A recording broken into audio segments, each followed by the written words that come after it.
जानकीकान्तस्मरणं गोपिका जीवनस्मरणं नमः पार्वतीपतये। सद्गुरुनाथ महाराज की, सद्गुरु विठलदास महाराज की, आंजनेय मूर्ति की।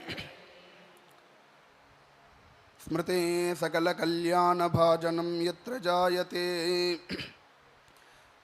पुरुषस्तमजं नित्यं व्रजामि शरणं हरिं। यः शिवो नाम रूपाभ्यां या देवी सर्वमंगला तयोः संस्मरणात् पुंसां सर्वतो जयमंगलम्। दोर्भिर्युक्ता चतुर्भिस्फटिकमणिमयीम् अक्षमालां दधाना हस्ते नीकेन पद्मं सितमपि च शुकं पुस्तकं चापरेण भासा कुन्देन्दुशङ्खस्फटिकमणिनिभा भासमाना समाना सा मे वाग्देवतेयं निवसतु वदने सर्वदा सुप्रसन्ना। कूजन्तं राम रामेति मधुरं मधुराक्षरम् आरुह्य कविताशाखां वन्दे वाल्मीकिकोकिलम्। वाल्मीकिर्मुनिसिंहस्य कवितावनचारिणः शृण्वन् रामकथानादं को न याति पराङ्गतिं। यः पिबन् सततं रामचरितामृतसागरम् अतृप्तस्तं मुनिं वन्दे प्राचेतसमकल् गोष्पदीकृतवाराशिं मशतीकृतराक्षसम्। रामायण महामाला रत्नं वन्दे नीलात्मजम् अंजनानंदनं वीरं जानकीशोकनाशनं कपीशमक्षहन्तारं वन्दे लङ्काभयङ्करम्। आञ्जनेयमतिपाटलाननं काञ्चनाद्रिकमनीयविग्रहं पारिजाततरुमूलवासिनं भावयामि पवमाननन्दनं। यत्र यत्र रघुनाथकीर्तनं तत्र तत्र कृतमस्तकाञ्जलिं बाष्पवारि परिपूर्णलोचनं मारुतिं नमद राक्षसान्तकं। वैदेही सहितं सुरद्रुमतले हिमे महामण्टपे मध्ये पुष्पकमासने मणिमये वीरासने सुस्थितम्। अग्रे वाचयति प्रभञ्जनसुते तत्त्वं मुनिभ्यः परं व्याख्यान्तं भरतादिभिः परिवृतं रामं भजे श्यामलम्। भक्तवात्सल्यजलदेः परमानन्दरूपिणः अस्मदाचार्यराजस्य प्रपन्नोऽस्मि पदाम्बुजं। नमोऽस्तु रामाय सलक्ष्मणाय देव्यै च तस्यै जनकात्मजायै। नमोऽस्तु रुद्रेन्द्रयमानिलेभ्यो नमोऽस्तु चन्द्रार्कमरुद्गणेभ्यः। बुद्धिर्बलं यशोधैर्यं निर्भयत्वमरोगता अजाड्यं वाक्पटुत्वं च हनूमत्स्मरणात् भवेत्। ओम सीता लक्ष्मण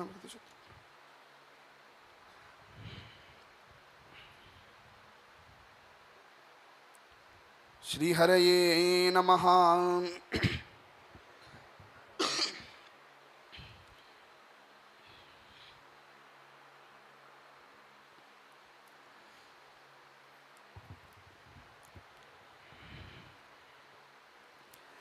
यद्वेदात् प्रभुसंहितादधिगतं शब्दप्रधानाच्चिरं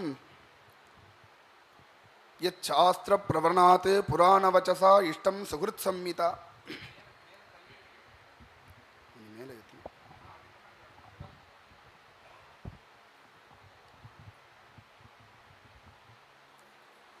कांता संहितया यया सरसतां आपाद्य काव्यश्रियान् பிரதாபருத்ரீயம்னு ஒரு அழகான கிரந்தம். அதில் உள்ள ஒரு அழகான ஸ்லோகம் இது. ஸ்ரீயப்பதியான பரமாத்மா தன்னுடைய சங்கல்ப மாத்திரத்தினால இந்த ஜகத்தை சிருஷ்டி பண்ணி இந்த ஜகத்தில் உள்ள ஜனங்கள் உத்தாரணமாகறதுக்காக பலவிதமான கிரந்தங்களை பகவான் கொடுத்திருக்கார். அதில் முதல் கிரந்தம் இந்த ஜகத்தை பகவான் சிருஷ்டி பண்ணினதும் முதல்ல உற்பத்தி பண்ண கிரந்தம்ங்கிறது வேதம். யஸ்ய நிஸ்வசிதம் வேதாக. பகவான் சொல்றார், என்னுடைய மூச்சு காற்றாகிற வேதம்னு சொல்றார். பகவானுடைய மூச்சு காற்றா இருக்கு வேதம். அந்த வேதம் எப்படி இருக்கு? யத்வேதாத் பிரபு சம்மிதா. வேதத்துல ரிக்வெஸ்டே கிடையாது. வேதம் முழுக்க தர்மங்கள் தான். அந்த வேதம் ரிக்வெஸ்டா எந்த விஷயத்தையும் சொல்லியிருக்காது. சத்தியம் வதா, தர்மம் சராம், சத்தியத்தை சொல்லு, தர்மத்தை பண்ணு. பொதுவா இந்த உலகத்துல உள்ள ஜனங்கள் லோகோ பின்ன ருச்சிகின்னு ஒவ்வொரு ஜனங்கள் ஒவ்வொரு விதமா இருப்பா. ஒருத்தாரை நல்வழிப்படுத்தி திருத்தி நல்ல வழிக்கு கொண்டு வரணும்னா மிரட்டி சொன்னா அவ கேட்கவே மாட்டா. 2 வயசு குழந்தைய மிரட்டி சொன்னா கேட்கும்.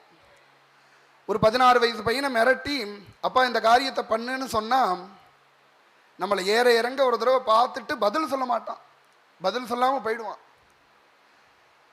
அவன் பதில் சொல்லாம போறதோட நம்ம நிறுத்தின்றணும். அதுக்கு மேலேயும் நம்ம என்னடா நான் சொல்லிகிட்டே இருக்கேன் நீ போறேன்னா நமக்கு இருக்கிற மரியாதையும் போயிடும். சில பேர் தான் நம்ம சொன்னதை நம்ம ஆர்டரா சொன்னா கேட்பா.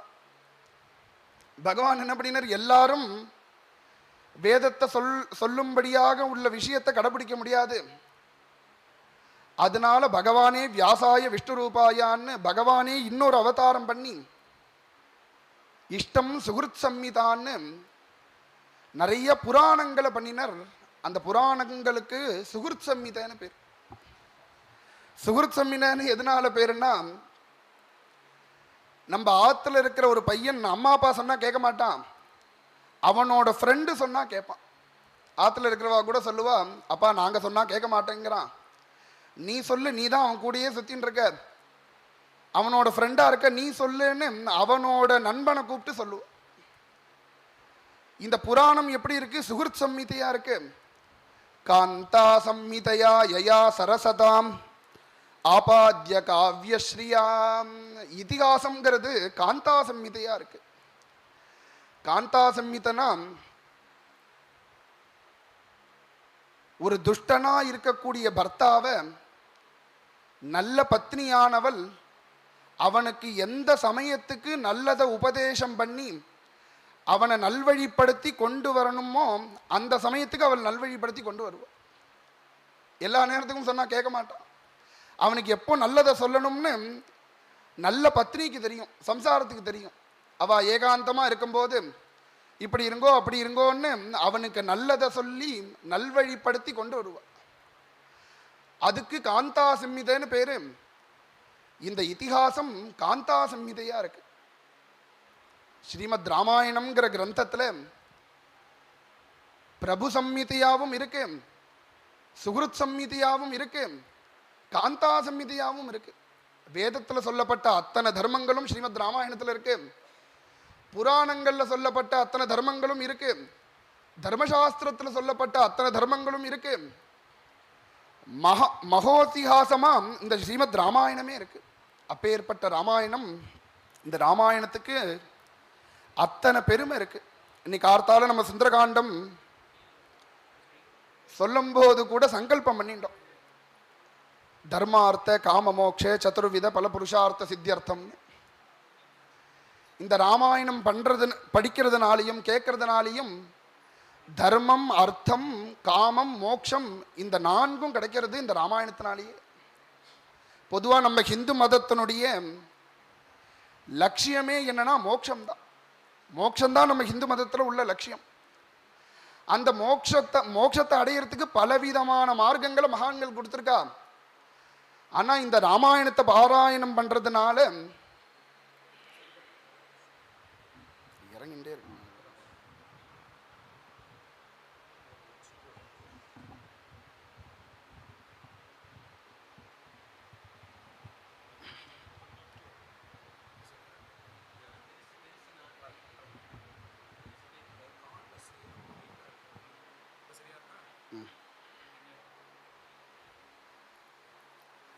இந்த ராமாயணம் தர்மம், அர்த்தம், காமம், மோக்ஷம் இந்த 4ஐயும் கொடுக்கிறது இந்த ஸ்ரீமத் ராமாயணம்.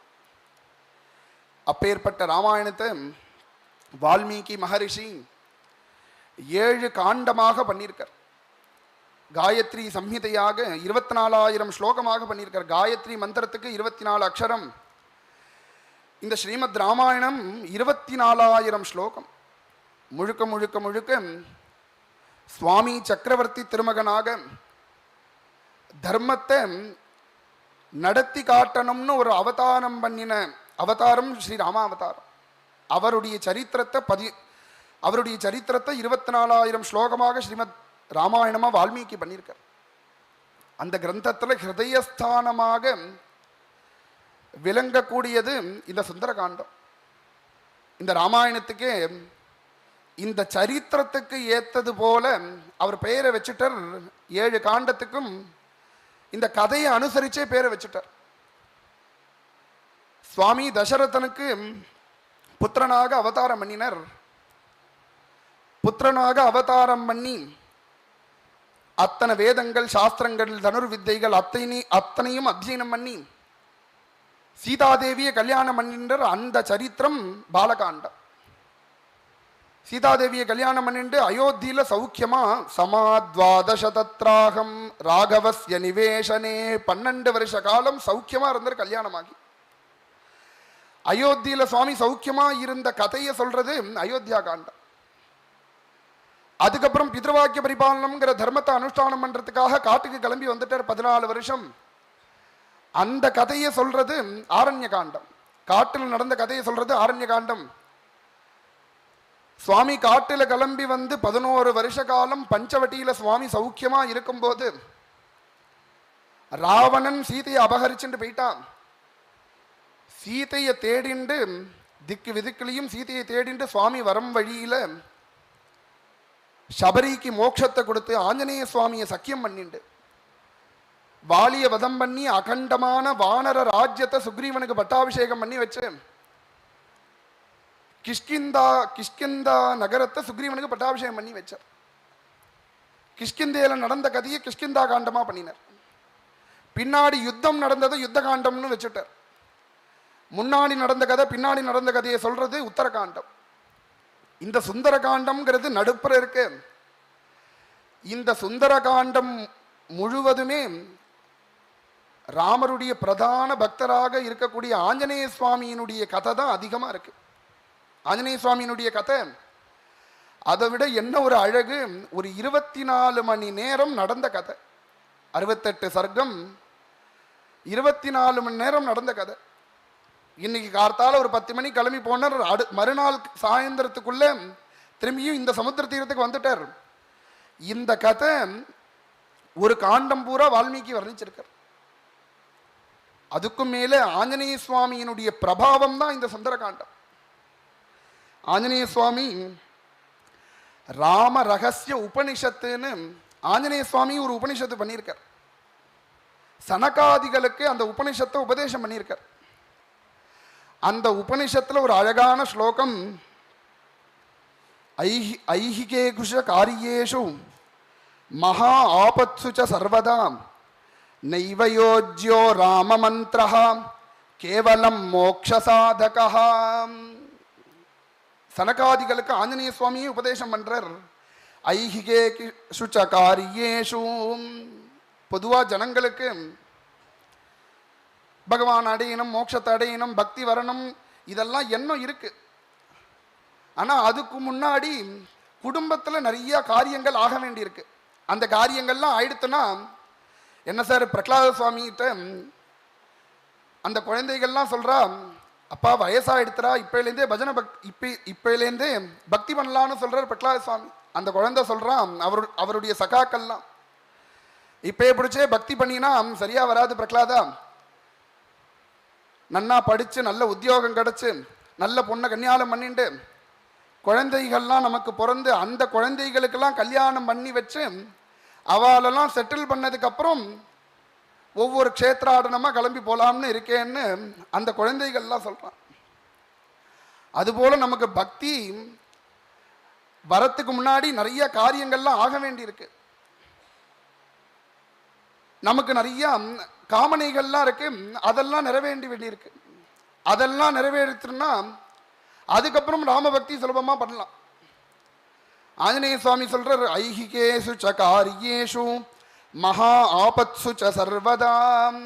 உனக்கு ஏதாவது ஒரு காரியம் ஆகணும்னாலோ இல்லை நீ ஏதாவது பெரிய பயத்துல மாட்டின்ட்டேனாலோ அந்த பயத்திலேருந்து நீ வெளிவரத்துக்கு உனக்கு நீ நினைக்கிற காரியம் ஆகிறதுக்காக ராமநாமாவை சொல்லாதேங்கிறார். இதுக்காக இந்த சின்ன விஷயத்துக்கெல்லாம் போய் ராமநாமாவை சொல்லாத. நைவயோஜ்யோ ராம மந்திரஹா கேவலம் மோக்ஷசாதகா. ராமநாமா மோட்சத்தை கொடுக்கக்கூடிய நாமா. இந்த தர்மம் அர்த்தம் காமம் இதுக்கெல்லாம் ராமநாமா தேவையில்லை. நாலாவதா சொல்லக்கூடிய மோட்சத்துக்கு தான் ராமநாமா தேவை. சரி, இதுக்கு முன்னாடி ஒரு 3 விஷயம் இருக்கு. தர்மம் அர்த்தம் காமம். நமக்கு நிறைய ஆசைகள்லாம் இருக்கு, நிறைய பணங்கள் தேவைப்படுறது. அதுக்கெல்லாம் என்ன பண்றது? ஐஹிகே சமனுப்பிராப்தே மாம் ஸ்மரேத் ராமசேவகா.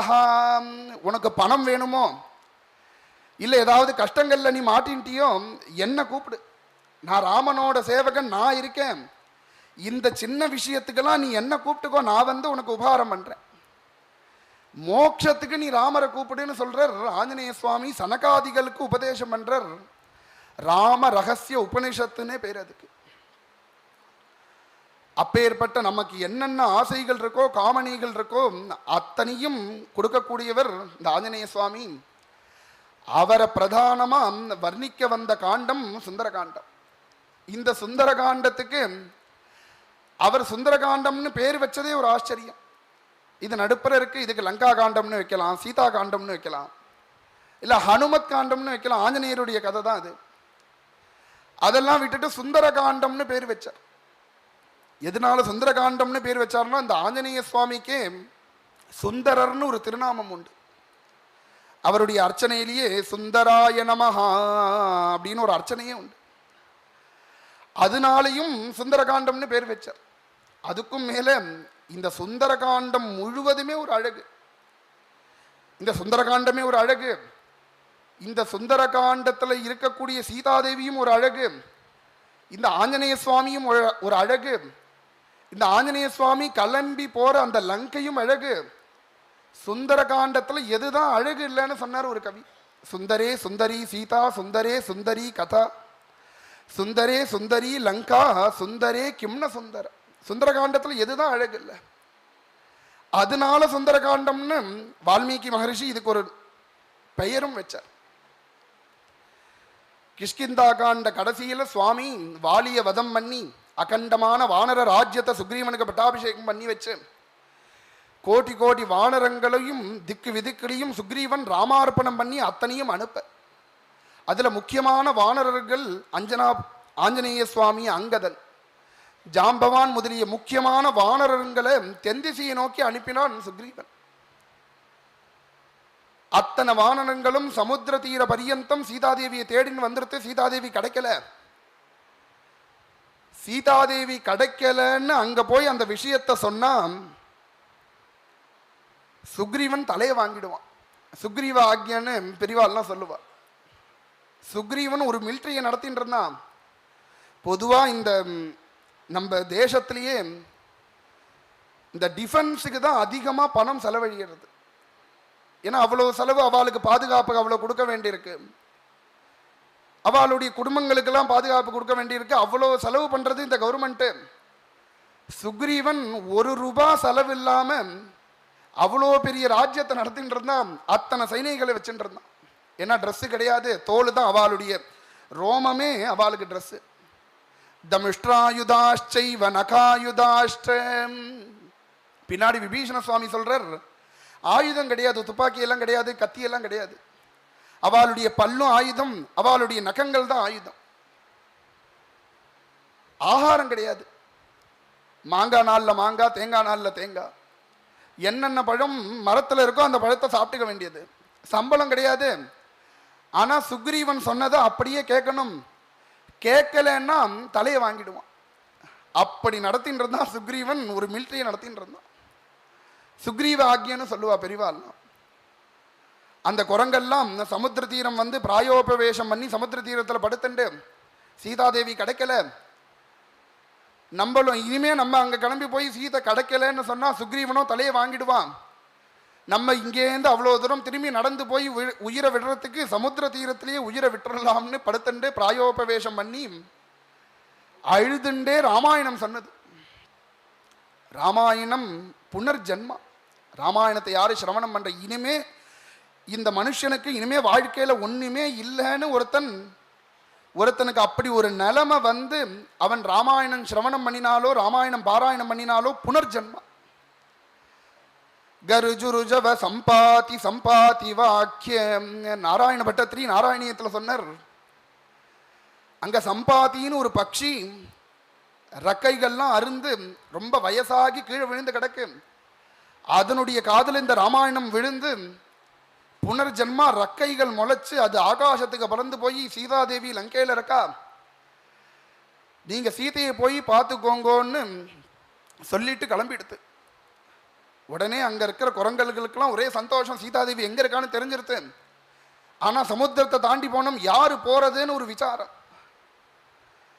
விசாரம் பண்ணி ஒவ்வொருத்தரும் ஒவ்வொரு அபிப்பிராயம் சொன்னா, அங்க இருந்த ஜாம்பவான் ஆஞ்சநேயா உன்னால மட்டும்தான் போக முடியும்னு அவருடைய பிரபாவத்தை எடுத்து சொல்ல, ஆஞ்சநேய சுவாமி அங்கேருந்து சீதாதேவியை பார்க்கறதுக்காக சமுத்திர தீரத்திலேருந்து லங்கைக்கு கிளம்பி போறார்.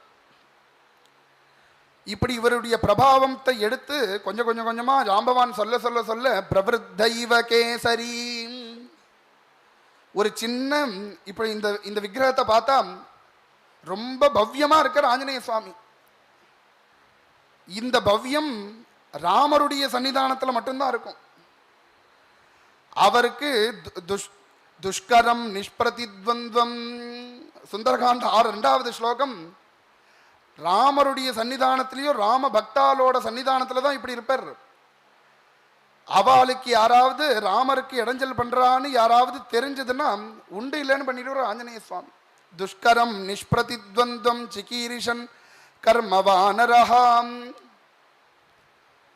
அங்க இருக்கிற குரங்குகளுக்கெல்லாம் அபயம் கொடுத்து நீங்க எல்லாம் கவலைப்படாதீங்கோ, நான் போய் சீதாலாபத்தோட திரும்பி வரேன்னு அந்த குரங்குக்கெல்லாம் அபயம் கொடுத்து கிளம்புறார். அதுதான் சுந்தரகாண்ட ஆரம்பம்.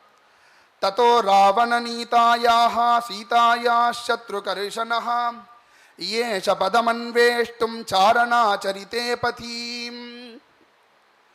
ராவண நீதாயாக சீதாயாக ராவணனால அழுத்தி செல்லப்பட்ட சீதையை தேடி கிளம்புறார்னு ஆரம்பிக்கிறார் சுந்தரகாண்டம். எதுக்காக இப்படி ராவணன் தான் அழைச்சுன்னு போயிருக்கான்னு எல்லாருக்கும் தெரியும். ஏன்னா ராவணன் ஆரண்ய காண்டத்திலே அழைச்சுன்னு போயிட்டான். அதுக்கப்புறம் கிஷ்கிந்தா காண்டம் கதை பூரா ஆயிடுத்து. இந்த ராமாயணம் படித்தவா எத்தனை பேருக்கும் தெரியும் ராவணன் அழைச்சுன்னு போயிட்டான். தெரிஞ்சும் திரும்பி எதற்காக ஒரு தடவை திரும்பியும் புனருக்தி எதுக்கு சொல்றாருன்னா, இன்னைக்கு ஆர்த்தால கூட நம்ம முரளிதரதாஸ் அண்ணா சொன்னார், லோகானு ராவயதீதி ராவணஹா. ராவணன்கிற சப்தத்துக்கே அர்த்தம் உலகத்தை கதற பண்றவன் அர்த்தம். அவன் பிரகஸ்தனோட விமானத்துல கிளம்பி சமுத்திரத்துக்கு மேல போனான்னா அந்த சமுத்திரம் ஒரு 10-20 அடி உள்வாங்குமா பயந்தண்டு. அமாவாசை பௌர்ணமி அன்னைக்கு சமுத்திர தீரம் கரையில கூட போய் நிற்க முடியல. அப்படி இருக்கிற சமுத்திரம் ராவணனை பார்த்து பயப்படும். அப்படி உலகத்தையே கதற பண்ணிட்டு இருக்கிற ராவணன்கிற பேரை கேட்டாலே எல்லாரும் பயப்படுவா. அந்த ராவணன் அழைத்து செல்லப்பட்ட சீதையை தேடி ஆஞ்சநேய சுவாமி கிளம்புறாருங்கிற அவருடைய பிரபாவத்தை முதல் ஸ்லோகத்திலே சொல்றார். ராவண நீதாயாக சீதாயாக சாரணாச்சரிதே பதீம். ஆகாச மார்க்கத்தில் கிளம்பி போறார். கிளம்பி போறதுக்கு முன்னாடி அத்தனை தெய்வங்களையும் பிரார்த்தனை பண்ணிட்டு போறார். சசூரியாய மகேந்திராய பவனாய ஸ்வயம்புவே. இது என்னன்னா இந்த சுந்தரகாண்டம் பூராவே நம்ம குருநாதர் அண்ணா இந்த லாக்டவுன்ல கிட்டத்தட்ட ஒரு 2-3 மாசம் நித்தியப்படி பிரவச்சனம் இந்த சுந்தரகாண்டம் மட்டும். இந்த 68 சர்க்கமும் ஒரு 3-4 மாசம் சொல்லியிருப்பேன், சரியா ஞாபகம் இல்லை. அப்படி சொன்னாலும் சம்பூர்ணமா இந்த சுந்தரகாண்டத்தையே சொல்லி முடிக்க முடியாது. இந்த ராமாயணத்துக்கே முடிவில்லாத காரியம், முடிவில்லாத காவியம்னு சொல்லுவார்.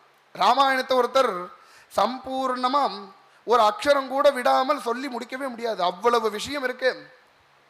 சமுத்திரம் இவ ரத்னாட்யம்னு சமுத்திரத்திலேருந்து எடுக்க எடுக்க எடுக்க ரத்னங்கள் வரது போல இந்த ராமாயணத்திலேருந்து எடுக்க எடுக்க எடுக்க அவ்வளவு அர்த்தங்கள் புதுசு புதுசா வரும்.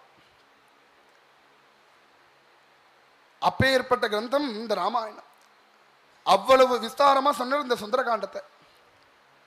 இந்த சுந்தரகாண்டத்தை பொதுவா இந்த அட்மினிஸ்ட்ரேஷன்ல இருக்கிறவாள்லாம் இந்த சுந்தரகாண்டம் அவசியம் படிக்கணும்னு குருநாதர் சொல்லிகிட்டே இருப்பார்.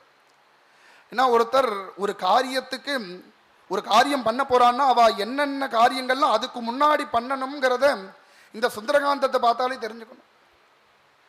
நம்ம ஒரு இடத்துக்கு வெளியில இப்ப கதை சொல்றதுக்கு முன்னாடியே ஒரு 10-15 ஸ்லோகம் பிரார்த்தனை பண்ணிட்டு கதை சொல்ல ஆரம்பிக்கிறோம். இதுக்கு எதனாலன்னா யோந்த பிரவிஷ்ய மமவாச்சம் இமாம் பிரசுப்தான்னு இப்ப நம்ம வாக்குனால பேசுறோம்னா அதுக்கு பகவான் தான் காரணம். அந்த பகவானுடைய குணத்தை சொல்றதுக்கு முன்னாடி அவனை கொஞ்சம் ஸ்மரிச்சுட்டு அவனுடைய பகவத் குணத்தை சொல்லணும்.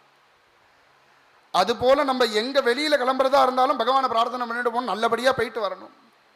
ஆத்துல பெரியவாளுக்கு நமஸ்காரம் பண்ணிட்டு போகணும். இதை சொல்லித்தரார் ஆஞ்சநேய சுவாமி. சசூரியாய மகேந்திராய தன்னுடைய குருநாதாளுக்கெல்லாம் நமஸ்காரம் பண்ணிட்டு அத்தனை தெய்வங்களுக்கும் நமஸ்காரம் பண்ணிட்டு அந்த குரங்களுக்கெல்லாம் அபயம் கொடுத்து யதா ராகவ நிர்முக்தஹாம், குரங்குகளா பயப்படாதீங்கோ, சீதாலாபத்தோட தான் நான் கிளம்பி வருவேன்னு அவளுக்கெல்லாம் அபயம் கொடுத்து ராம பானம் போல கிளம்பி போறேன். ராமருடைய பானம் எவ்வளவு வேகமா போகுமோ அது போல கிளம்பி போறேன், சீதாலாபத்தோட தான் வருவேன். சரஸ்வசன விக்ரமஹா கச்சே தத்வத் கமிஷ்யாமீம். இவர் பேசுற வேகம், இவர் இன்னும் கிளம்பி போகல, இன்னும் சீதையை போய் பார்க்கல. ஆனா அந்த குரங்குக்கெல்லாம் என்னமோ சீதாதேவி தன் பக்கத்துல வந்து நிக்கிறது போல அந்த குரங்குக்கெல்லாம் தோணி எடுத்து அப்படி பேசுறார் ஆஞ்சநேய சுவாமி. அஜாட்யம் வாக்படுத்வஞ்ச, நல்ல வாக்படுத்துவம் ஒருத்தனுக்கு வேணும்னா, நல்ல நல்ல பேசுற சக்தி வேணும்னா ஆஞ்சநேய சுவாமியை வந்து உபாசனை பண்ணணும்னு சொல்றார். வாக்படுத்வஞ்ச, அப்பேற்பட்ட ஆஞ்சநேய சுவாமி அந்த குரங்குக்கெல்லாம் அபயம் கொடுத்து நீங்க கவலைப்படாதீங்கோ, சர்வதா கிருதகாரியோகம் ஏஷ்யாமி சஹசீதையாம். எப்படி இந்த உலகம் பூரா சுத்தினாலும் சுத்துவேன், சீதாலாபத்தோட தான் வருவேன், நீங்க கவலைப்படாதீங்கன்னு அந்த குரங்களுக்கெல்லாம் அபயம் கொடுத்து அங்கேருந்து ஆகாசம் அவலோகையன் ஆகாச மார்க்கத்தில் கிளம்பி போறார். அவர் கிளம்பி போகும்போது நிறைய விக்னங்கள்லாம் நடுப்புற ஏற்படுறது. மைனாகங்கிற ஒரு மலை வருது. அந்த மைனாகத்துக்கிட்ட ராமாயணம் சொல்ற. இந்த சுந்தரகாண்டத்தை எடுத்து பார்த்தா ஒரு குட்டி ராமாயணம் இந்த சுந்தரகாண்டத்துக்குள்ளேயே ஒரு 20-30 ராமாயணம் இருக்கும். ஏன்னா அவர் போற இடங்கள்லாம் ராமாயணம் சொல்லிட்டே போறார். அந்த மைனாகத்துக்கிட்ட ராமாயணம். அப்புறம் சுரசேன்னு ஒரு தேவ மாதா வர, அவகிட்டையும் ராமாயணம். அதுக்கப்புறம் சிம்மிக்கேன்னு ஒரு ராட்சசி வர, அவகிட்டையும் ராமாயணம். இப்படி அத்தனை விக்னங்களையும் தாண்டி ததரிஷ லங்கா மம ராமதீமிவா, லங்கையை போய் அடைஞ்சிட்டார். லங்கையை போய் அடைஞ்சு ஒரு க்ஷணம் அந்த லங்கையை பார்க்கிறார், மூக்கில் விரல வைக்கிறார். அவ்வளவு ஆச்சரியமா இருக்கு அந்த லங்கை. ஏன்னா அப்படி கட்டியிருக்கான் ராவணன். என்ன இவ்வளவு பெரிய பட்டணமா இருக்கு, ஆனா அவர் பார்த்துட்டே இருக்கும்போது இவ்வளவு பெரிய பட்டணமா இருக்கு, ஒரு செக்யூரிட்டி கூட இல்லையேன்னு கொஞ்சம் அப்படியே உள்ள நுழைய போற லங்கினின்னு ஒரு ராட்சசி எவன்டா அது உள்ள வருதுன்னு கேட்டா. அவர் உடனே சொன்னார், அப்பா நான் ராமகாரியமா வந்திருக்கேன். அந்த விஷயத்தெல்லாம் அவள்கிட்ட போய் ராமாயணத்தை சொல்லலை, சும்மா அப்படி ஒரு ஊரா சுத்தி வந்தேன், இந்த ஊர் பார்க்கறதுக்கு ரொம்ப நன்னா இருந்தது, நான் உள்ள போய் பார்த்துட்டு சுத்தி பார்த்துட்டு வந்துடுறேன், நீ வேணா என்ன சோதனை பண்ணிக்கோ. இந்த ஏர்போர்ட்லலாம் ஃப்ளைட் ஏறுறதுக்கு முன்னாடி இந்த கை கால் எல்லாத்தையும் விரிச்சுன்னு நின்னுக்க சொல்லி ஒரு மிஷினை வச்சு செக் பண்றாலே, அந்த மாதிரி என்னையும் செக் பண்ணிக்கோங்க. எதையும் நான் எடுத்துட்டும் போல எதையும் அங்கேருந்து நான் கொண்டு வர மாட்டேன், நான் உள்ள போயிட்டு வரேன்னு அவகிட்ட உடனே சொன்னார். அவ உடனே பார்த்தா அவ லங்கினின்னு ஒரு ராட்சசி, அவ ஒருத்தி அந்த லங்க பூரா அவ ஒருத்தியே காவல் காக்கிறா. இவளுக்கு தெரியாம ஒரு காற்று கூட உள்ள போக முடியாது, அப்படி காவல் காத்துன்னு இருக்கா. அவ உடனே சொன்னார், உள்ளெல்லாம் போக முடியாது, அதெல்லாம் அனுமதி கிடையாதுன்னா. இப்படி சொல்லிண்டே இருந்தவள் ஆஞ்சநேய சுவாமிய ஒரு அடி அடிச்சுட்டா. ஒரு அடி அடிச்சா ஆஞ்சநேய சுவாமிக்கு அடி வாங்கி பழக்கமே கிடையாது. என்னடா இது போனா போறதுன்னு பேசின்னு இருக்கோம், ஒரு ஸ்திரீ நம்மளை போய் அடிச்சுட்டாலேன்னு இவளை சம்ஹாரம் பண்ணிடலாம்னு ஒரு க்ஷணம் நினைச்சார். ஸ்திரீச்சேதி மன்யமானேனா வாமஹஸ்தஸ்ய சோங்குலிஹி. போய் முதல்ல லங்கைக்கு வந்திருக்கோம், முதல்ல ஒரு ஸ்திரீயை போய் லங்கைக்கு வந்து கொல்ல வேண்டாம். ஏற்கனவே இந்த சிம்மிக்கன்னு ஒரு ராட்சசிய சம்ஹாரம் பண்ணிட்டு வந்திருக்கார். இவளையும் போய் ரெண்டாவதும் ஒரு ஸ்திரீயை போய் சம்ஹாரம் பண்ண வேண்டாம். சரி, முதல்ல ஒரு ஸ்திரீயை போய் சம்ஹாரம் பண்ணினோம், அது கூட கொஞ்சம் சமாதானப்படுத்திக்கலாம். ஏன்னா ராமரும் முதல்ல தாட்டகையை தான் சுவாமி வதம் பண்ணினார். நம்ம குருநாதர் ராமர் முதல்ல ஒரு ஸ்திரீயை வதம் பண்ணினார். சிஷ்யன் நம்மளும் முதல்ல ஒரு ஸ்திரீயை வதம் பண்ணிட்டோம். ரெண்டாவதும் ஸ்திரீயா வந்திருக்காளேன்னு வாமஹஸ்தஸ்ய சோங்குலி, இடது கையால ஒரு தட்டை தட்டினர். அவ சுருண்டு கீழே விழுந்து அஞ்சனாபுத்திரனா ஆஞ்சநேயனா ராமகாரியமா வந்திருக்கியான்னு கேட்டார். உனக்கு யாரு சொன்னார் இதெல்லாம்? எனக்கு பிரம்மாவுடைய வரன், உன்னை முதல்ல யார் அடிக்கிறானோ அவனாலதான் உனக்கு சாப விமோசனம்னு அவளுடைய விற்த்தாந்த கதையை சொல்ல, நீ எங்க வேணா போலாம் ஆஞ்சநேயா, நீ யாரு இனிமே எனக்கு சொல்றதுக்கு, நீ யாரு எனக்கு இனிமே சொல்றதுக்கு, நான் போய் பார்த்துக்கிறேன்னு இந்த லங்கைக்கு உள்ள கிளம்பி போனார் ஆஞ்சநேய சுவாமி. சக்கரேதபாதம் சவ்யஞ்ச சத்ருணாம் சதுமூர்தனீம், இடது காலை எடுத்து வச்சு போனாரா. ஏன்னா பொதுவா யுத்தத்துக்கு போகும்போது சத்ருபுர பிரவேசே வாமம் நிதத்யாதுன்னு யுத்தத்துக்கு போறவா இடது காலை எடுத்து வச்சு போகணும். அதற்காக இடது காலை எடுத்து வச்சு யுத்தத்துக்கு போனார். யுத்தத்துக்கு போறதுனால இடது காலை எடுத்து வச்சு போனார். லங்கைக்கு உள்ள போய் ஒரு க்ஷணம் பிரமிச்சு போயிட்டார். நம்ம லங்கைக்கு தான் வந்திருக்கோமா, ஸ்வர்கோயம் தேவலோகோயம் இந்திரஸ்யேயம் புரீபமேத், லங்கைக்கு வரோம்னு நினைச்சுட்டு ஏதாவது வழி மாறி ஸ்வர்க்கத்துக்கு தேவலோகத்துக்கு இந்திரபட்னத்துக்கு எங்கேயாவது வந்துட்டோமா. ஏன்னா இந்த லங்கையை பார்த்தா அப்படிதான் இருக்கு. யாகி வைஸ்ரவனே லக்ஷ்மிஹி யாச்சேந்திரே ஹரிவாகனே, ஸ்வர்க்கத்துல தேவலோகத்துல இந்திரபட்னத்துல என்னென்ன ஐஸ்வர்யங்கள்லாம் இருக்கணுமோ அத்தனையும் இந்த லங்கையில் இருக்கு. அவர் சொல்றது வாஸ்தவம் தான். ஏன்னா ராவணன் ஸ்வர்க்கத்துக்கு போனா, இந்திரபட்னத்துக்கு போனா, அந்த இந்திரனோட விமானம் இருந்தது, உனக்கு எதுக்குடா அந்த விமானம்னு அந்த விமானத்தை தூக்கின்னு வந்து இங்க வச்சுட்டு இருக்கான். தேவலோகத்துக்கு போனா அந்த ரம்ப ஊர்வசி மேனக்க அந்த ஸ்திரீகள் எல்லாம் பார்த்தான். உங்களுக்கெல்லாம் இங்க காரியம் கிடையாது, என்னோட ஊர்ல தான் காரியம்னு அத்தனை பேர் இங்க அழிச்சுன்னு வந்தான். அங்க மந்தாரம் பாரிஜாதகம் முதலிய தேவலோகத்துல பூக்கக்கூடிய அந்த புஷ்பங்கள் எல்லாம் பார்த்தான். நீங்கெல்லாம் இங்க பூக்கக்கூடாது, நேரா லங்கைக்கு வந்துருங்க, அங்கதான் பூக்கணும்னு அத்தனை ஐஸ்வர்யத்தையும் அங்கேருந்து எடுத்துன்னு வந்து லங்கையில வச்சிருக்கான். சதக்னி சதசங்குலாம் ஆஞ்சநேய. இன்னைக்கு இந்த பீரங்கி, இந்த நிறைய புதுசா கண்டுபிடிக்கிறான் இந்த சத்ருக்களை அழிக்கிறதுக்கு. இதெல்லாம் ராவணன் திரேதாயுகத்திலேயே பண்ணி வச்சுட்டான். தங்கத்துல ரோட போட்டு நடுப்புற அந்த வெள்ளை பெயிண்ட் அடிப்பாலே அதுக்கு வைர வைடூரியங்கள் எல்லாம் பதிச்சு வச்சிருக்கான். அதுக்கு மேல அந்த லங்கைக்கு கார்ல யாருமே போக முடியாது. இந்த கார்லயோ நடந்தோ வாகனத்துல போக முடியாது, விமானத்துல வரவா மட்டும்தான் லங்கைக்கு வர முடியும். ஏன்னா இந்த கார்ல போறவன் நடந்து போறவனுக்கெல்லாம் சாதாரண தரித்திரனுக்கு அங்க வேலை கிடையாது. ஆகாச மார்க்கத்துல வரவன் விமானத்துல வரவனுக்கு தான் அங்க வேலை. அப்படி வச்சிருக்கான் அந்த லங்கப்பட்டினத்துல. ஆச்சரியப்படுறார். அதுக்கப்புறம் இவரே கொஞ்சம் நம்ம ஏதோ வந்துட்டோம், இதே நம்ம வந்தது போல இந்த குரங்குகள்லாம் எப்படி வர முடியும், சுவாமி எப்படி வர முடியும், சீதையை எப்படி அடைய முடியும்னு ஒரு க்ஷணம் அவரே பயப்படுறார். அதுக்கப்புறம் தனக்கு தானே தைரியத்தை வர வச்சுக்கிறார். இதெல்லாம் நம்ம தெரிஞ்சுக்க வேண்டிய விஷயம். நம்ம ஒரு காரியத்துக்கு இறங்கிட்டோம்னா எந்த அதுக்கு என்ன விக்னங்கள் வந்தாலும் அந்த விக்னங்கள் எல்லாம் உதறி தள்ளிண்டு அந்த காரியத்தை பண்றதுக்கு திருடீகரணமா இருக்கணும். இது ஆஞ்சநேய சுவாமியை பார்த்து நம்ம கத்துக்கணும். தன்னை தானே தைரியப்படுத்திண்டு எப்படியாவது சீதா லாபத்தோட தான் வருவோம்னு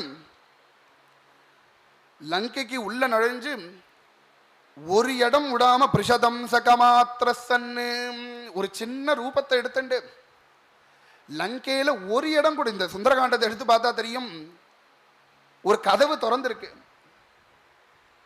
ஒரு கதவு திறந்திருக்குன்னா அந்த கதவு இடுக்கல யாரும் நிற்க முடியாது. அந்த கதவை இப்படி திறந்து பார்க்கிறார், இப்படி திறந்து பார்க்கிறாருன்னு ஸ்லோகம் இருக்கு. ஒரு ஒரு ஒரு இன்ச்சு கூட விடல ஆஞ்சநேய சுவாமி. அப்படி தேடுறார் சீதாதேவியை. ஒவ்வொரு இடமா தேடிட்டு வர்றார். ராவணனுடைய அந்தப்புறத்துக்கு வந்து தேடுறார். அங்க பார்த்தா 7000 ஸ்திரீகள் படுத்துட்டு இருக்கா. அத்தனை ஸ்திரீகளையும் இவள் சீதையா இவள் சீதையான்னு ஒவ்வொரு ஸ்திரீயும் பார்க்கிறார். மாஷராசி பிரதீகாசம் நிஸ்வசந்தம் புஜங்கவத். ராவணனும் படுத்துட்டு இருக்கான். ராவணன் படுத்துட்டு இருக்கான். 10 தலையோட இல்லாமல் ஒரு தலையோட படுத்துட்டு இருக்கான். அவன் சபைக்கு வந்தாதான் 10 தலை இருக்கும். அவன் சாதாரணமா இருக்கும்போது ஒரு தலையோட தான் இருப்பான்.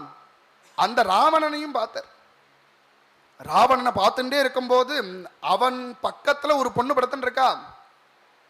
ராவணனுடைய சம்சாரம் மண்டோதரி. அவளை பார்த்ததும் இவள் தான் தர்க்கயாமா சீதேதி ரூப யௌவன சம்பதா, இவள் தான் சீதையா இருப்பாளோன்னு ஒரு எண்ணம் வந்துருது. ஏன்னா இந்த காலத்து மாதிரி ஒரு படமோ சித்திரமோ அதெல்லாம் கிடையாது. அந்த காலத்துல இந்த சாமுத்ரிகா லட்சணத்தை தான் சுவாமி சொல்லி அனுப்பினார். சீதை இப்படி இருப்பான்னு. அந்த லட்சணம் பூரா இந்த மண்டோதரிக்கு இருக்கு. அகல்யா, திரௌபதி, சீதா, தாரா, மண்டோதரி ததான்னு இவெல்லாம் பதிவிரதைகள். அந்த மண்டோதரிக்கும் அத்தனை பாதிவிரத்திய லட்சணமும் இருக்கு. இவள் தான் சீதையோன்னு நினைச்சுண்டு அந்த சந்தோஷத்தை ஆஸ்போட்டயாமா சச்சும்ப புச்சம், அந்த சந்தோஷத்தை கொண்டாடுற ஆஞ்சநேய சுவாமி. இவள் தான் சீதையை பார்த்துட்டோம் சீதையை பார்த்துட்டோம்ங்கிற சந்தோஷத்துல துள்ளி குதிக்கிறார். அவர் எப்படி சந்தோஷப்பட்டார்னு ஒரு ஸ்லோகம் பூரா வால்மீகி வர்ணிக்கிறார். ஆஸ்போட்டயாமா சச்சும்ப புச்சம் நனந்தா சிக்ரீடா ஜகவு ஜகாமாம். தன்னுடைய வாளை சுழட்டி ஒரு அடி தரையில அடிச்சு அவருடைய சந்தோஷத்தை வெளிப்படுத்துறார். நனந்தாம், அங்கேயும் இங்கேயும் நடக்கிறார். குட்டிகரணம் அடிக்கிறார். ஜகவு ஜகாமாம், தரணனான்னு பாட்டு பாடுறார். சந்தோஷத்துல இந்த சங்கீதங்கள்லாம் வெளியில வரும். நன்னா நன்னா வடபாயசத்தோட சாப்பிட்டு வெத்தலை பாக்க போட்டுண்டு சங்கீதம்னா என்னன்னே தெரியாதவன் கூட ஒரு உற்சாகத்துல ஒரு பாட்டு பாடுவான். அதுபோல ஆஞ்சநேய சுவாமி சீதையை பார்த்துட்டோங்கிற சந்தோஷத்துல பாடுறார். ஸ்தம்பானரோ இப்படி எல்லாம் அவருடைய சந்தோஷத்தை வெளிப்படுத்தின்றே இருக்கும்போது உள்ளுக்குள்ள இன்னொரு எண்ணம் தோன்றது, இவள் சீதையா இருப்பாளா? நராமே நவியுக்தாசா சொப்து மருகதி பாமினி நபோக்தம் நாப்பியலங்கர்த்தம் நபானம் உபசே. இவள் சீதையா இருக்கும் பட்சத்துல இந்த ராவணனோட படுத்துட்டு இருப்பாளா? இப்படி அலங்காரம் பண்ணிட்டு இருப்பாளா? இவ்வளவு ஆபரணங்களை போட்டு இருப்பாளா? இவள் சீதை இல்லைன்னு அந்த எண்ணத்தை தூக்கி எறிஞ்சார். அவதூயச்சதாம் புத்திம், தூக்கி எறிஞ்சு பானபூமோ ஜச்சாரசஹாம். ராவணன் மத்தியபானம் பண்ணக்கூடிய இடம் அங்க வந்து தேடினார். இங்க சீதை இருப்பாளோன்னு. அங்கேயும் சீதை இல்லை. சீதை இனிமே அவர் தேட வேண்டிய இடம் ஒரு இடம் இல்லை. அத்தனை இடத்தையும் தேடிட்டார். சீதை கிடைக்கலன்னு தெரிஞ்சதும் அவருக்கு துக்கம் தாங்கல. இனிமே நம்ம என்ன பண்ண போறோம்னு பயம் வந்துருது. வானப்பிரஸ்தோ கமிஷ்யாமி, இனிமே ராமருடைய முகத்தை எப்படி போய் பார்க்கறது, இந்த குரங்குகள் முகத்தை எப்படி போய் பார்க்கறது அப்படின்னு அதைரியப்பட ஆரம்பிச்சிட்டார். வினாசே பகவோ தோஷாக ஜீவன் பத்ராணி பஷ்யதி, உயிரை வேணா விட்டுருவோமான்னு தோன்றது. ஏன்னா சீதாதேவி இனிமே என்ன பண்ண போறோம்? சீதையை தேடிதான் வந்தோம். இத்தனை இடமும் தேடியாச்சு, சீதை கிடைக்கல.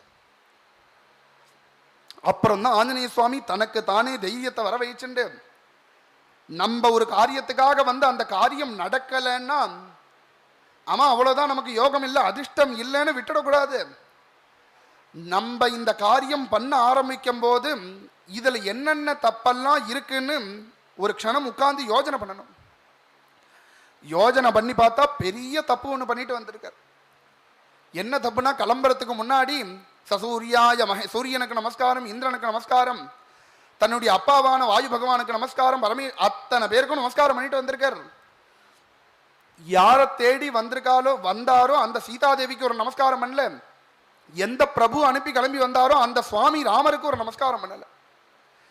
இதுதான் நம்ம பண்ணின பெரிய தப்புன்னு ஆஞ்சநேய சுவாமி உணர்ந்து நமோஸ்து ராமாய சலக்ஷ்மணாய தேவ்யை ச தஸ்யை ஜனகாத்மஜாயை சலக்ஷ்மணாய ராமாயாம். ராமர் கொண்டு நமஸ்காரம் இல்ல, லக்ஷ்மண சுவாமியோட சேர்ந்து இருக்கிற ராமருக்கு நமஸ்காரம். ஏன்னா அவர் முதல்ல அண்ணா தம்பி புரியாமல் யாரு அண்ணா யாரு தம்பி யாருன்னு தெரியாமல் வினீத வதுபாகம்ய ராகவோ பிரணிபத்ய ச 4 காலியும் சேர்த்து முதல்ல எப்போ நமஸ்காரம் பண்ணினாரோ அதுலேருந்து இந்த ராமரையும் லக்ஷ்மண சுவாமியும் அவர் பிரித்து பார்க்கறதே கிடையாது.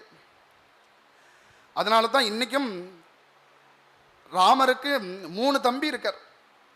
முதல் தம்பி பரதன், 2வது லக்ஷ்மண சுவாமி, 3வது சத்ருக்னன். ஆனால் லக்ஷ்மண சுவாமி தான் எப்பொழுதும் ராமர் கூடயே இருப்பார். ஏன்னா அவ்வளவு பிரியம் லக்ஷ்மண சுவாமி மேல ராமருக்கு. அந்த லக்ஷ்மண சுவாமியோட சேர்த்து உள்ள அந்த ராமருக்கு ஒரு நமஸ்காரம்னு சொன்னதும் அவருக்கு அசோகவனம் கண்ணுக்கு தெரிஞ்சது. அந்த அசோகவனத்தை தவிர அத்தனை இடத்துலையும் தேடி இருக்கிற சீதாதேவியை கிடைக்கல. இவள் அசோகவனத்துல தான் இருப்பாள்னு தெரிஞ்சுண்டு நேரா அந்த அசோகவனத்துக்கு கிளம்பி போனார். அசோகவனத்துக்கு கிளம்பி போனா அங்க ஒரு அழகான தடாகம், சந்தியா காலமனாஷ்யாமா துருவமேஷ்யதி ஜானகி. இங்க நல்ல தடாகம் இருக்கு. இந்த சன்னிவேஷமே ரொம்ப அழகா இருக்கு. இங்க எப்படியும் இந்த இடத்துக்கு சீதாதேவி வருவாள்னு தெரிஞ்சுட்டு சிம்சுபா விரக்ஷமைக்ஷதாம். சிம்சுபா விரக்ஷம்னு அதுக்கு தமிழ்ல அசோக மரம்னு பேர். இன்னைக்கும் நம்ம சேங்காலிபுரம் பக்கத்தில், நம்ம குருநாதாலோட ஊரான சேங்காலிபுரம் பக்கத்தில் அந்த மரம் இருக்கு. எனக்கு தெரிஞ்சு அங்கே தான் இருக்கு. அது எப்படி இருக்கும், இந்த சாம்பல் நிறத்தில் இருக்கும் அந்த மரத்தினுடைய இலைகள் கிளைகள்லாம். அதில் ஒரு குரங்கு உட்கார்ந்துருந்தா கண்ணுக்கு தெரியாது. அந்த மரத்தை அதில் உட்கார்ந்துட்டா நம்ம தெரியாதுன்னு ஆஞ்சநேய சுவாமி அதில் உட்கார்ந்துட்டார். அதில் உட்கார்ந்துட்டு காத்துட்டு இருக்கார் இங்கே சீதாதேவி வருவான்னு. இவர் காத்துண்டே இருக்கும்போது அங்கே சீதாதேவி ததோ மலின சம்வீதா ராட்சசி சமாவிருதா. சீதாதேவி அங்கேருந்து நடந்து வரா. சீதாதேவியை பார்க்கிறார். ததோ மலின சம்வீதா. 10 மாசமா ராமரை பிரிஞ்சு ராவணன் தூக்கிண்டு வரும்போது எந்த புடவையை கட்டின்னு இருக்காலோ அந்த புடவை தான் 10 மாசமா. வேற புடவை கிடையாது. இவன் பட்டு புடவை, பட்டனாலேயே தங்கத்தினாலேயே பண்ணப்பட்ட புடவை, வைரத்தினால அத்தனை புடவையும் கொடுத்திருக்கான் ராவணன். அதெல்லாம் சீதாதேவி திரும்பி கூட பார்க்கல. அந்த கிழிஞ்ச புடவையை கட்டின்னு இருக்கா. மலின சம்வீதாம் ராட்சசி பிஸ்ஸமா. 10 ராட்சசிகள் கூடையே சுத்தின்னு இருக்கா. ஏன்னா தனியா விடக்கூடாதுன்னு சொல்லியிருக்கான் ராவணன். உபவாச கிருஷா 10 மாசமா சாப்பிடல. நிஸ்வசந்தீம் புனః 10 நிமிஷத்துக்கு ஒரு தடவை பெருமூச்சு விட்டுண்டே இருக்கா சீதாதேவி. ஏன்னா கஷ்டத்துல இருக்கிறவன் அந்த கஷ்டத்தை நினைச்சு நினைச்சு நினைச்சு பெருமூச்சு விடுவான். சுந்தரகாண்டத்துல ஆஞ்சநேய சுவாமி சீதாதேவிட்ட பின்னாடி ராமர் எப்படி இருக்காருன்னு, கிஷ்கிந்தா காண்டத்துல ராமரை பார்த்ததும் ஆஞ்சநேய சுவாமி கேட்கிறார், நீங்க எதுக்கு 5 நிமிஷம் 10 நிமிஷத்துக்கு ஒரு தடவை பெருமூச்சு விடுறேன்னு ஆஞ்சநேய சுவாமியை பார்த்து ராமர் கேட்கிறார். ராமரை பார்த்து ஆஞ்சநேய சுவாமி கேட்கிறார். ராமரும் சீதையை நினைச்சு நினைச்சு நினைச்சு பெருமூச்சு விடுறார். சீதாதேவியும் ராமரை நினைச்சு நினைச்சு நினைச்சு அந்த துக்கம் தாங்காமல் பெருமூச்சு விட்டுண்டே இருக்கா. ஒரு 5 நிமிஷத்துக்கு ஒரு தடவை பெருமூச்சு விடு. நிஸ்வசந்தீம் புனః ததர்ஷ சுக்லபக்ஷாதும். சுக்லபக்ஷத்து சந்திரன் போல இருந்தால் சீதாதேவி. சந்திரரேகாமிவாமலாம். சுக்லபக்ஷத்து சந்திரன் எதுக்காக சொன்னால்னா, இந்த சுக்லபக்ஷத்து சந்திரன் ரொம்ப மங்கி போயிருக்கும். அது போல இருக்கா சீதாதேவி.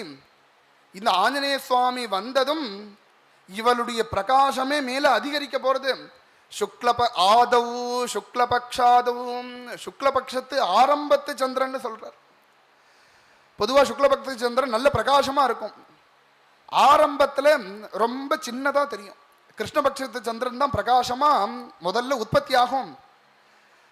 இந்த கிருஷ்ணபக்ஷம்ங்கிறது தைப்பிற சந்திரன் உற்பத்தி ஆகும்போது நல்ல பிரகாசமா இருக்கும். கொஞ்சம் கொஞ்சமா அதனுடைய பிரகாசம் குறைஞ்சுட்டே வரும்.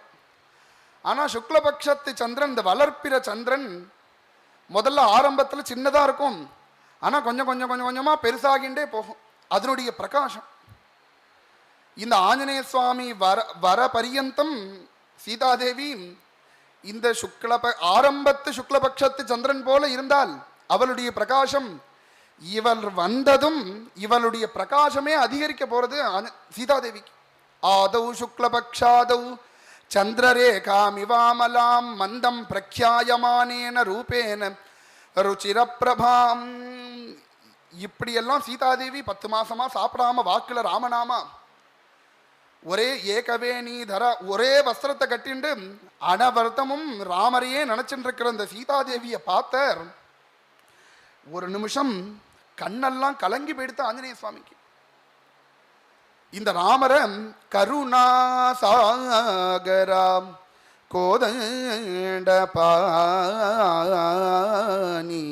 பாகவதாலாம் கருணாசாகரா கருணாமூர்த்தி இப்படி பாடுறா ராமரை.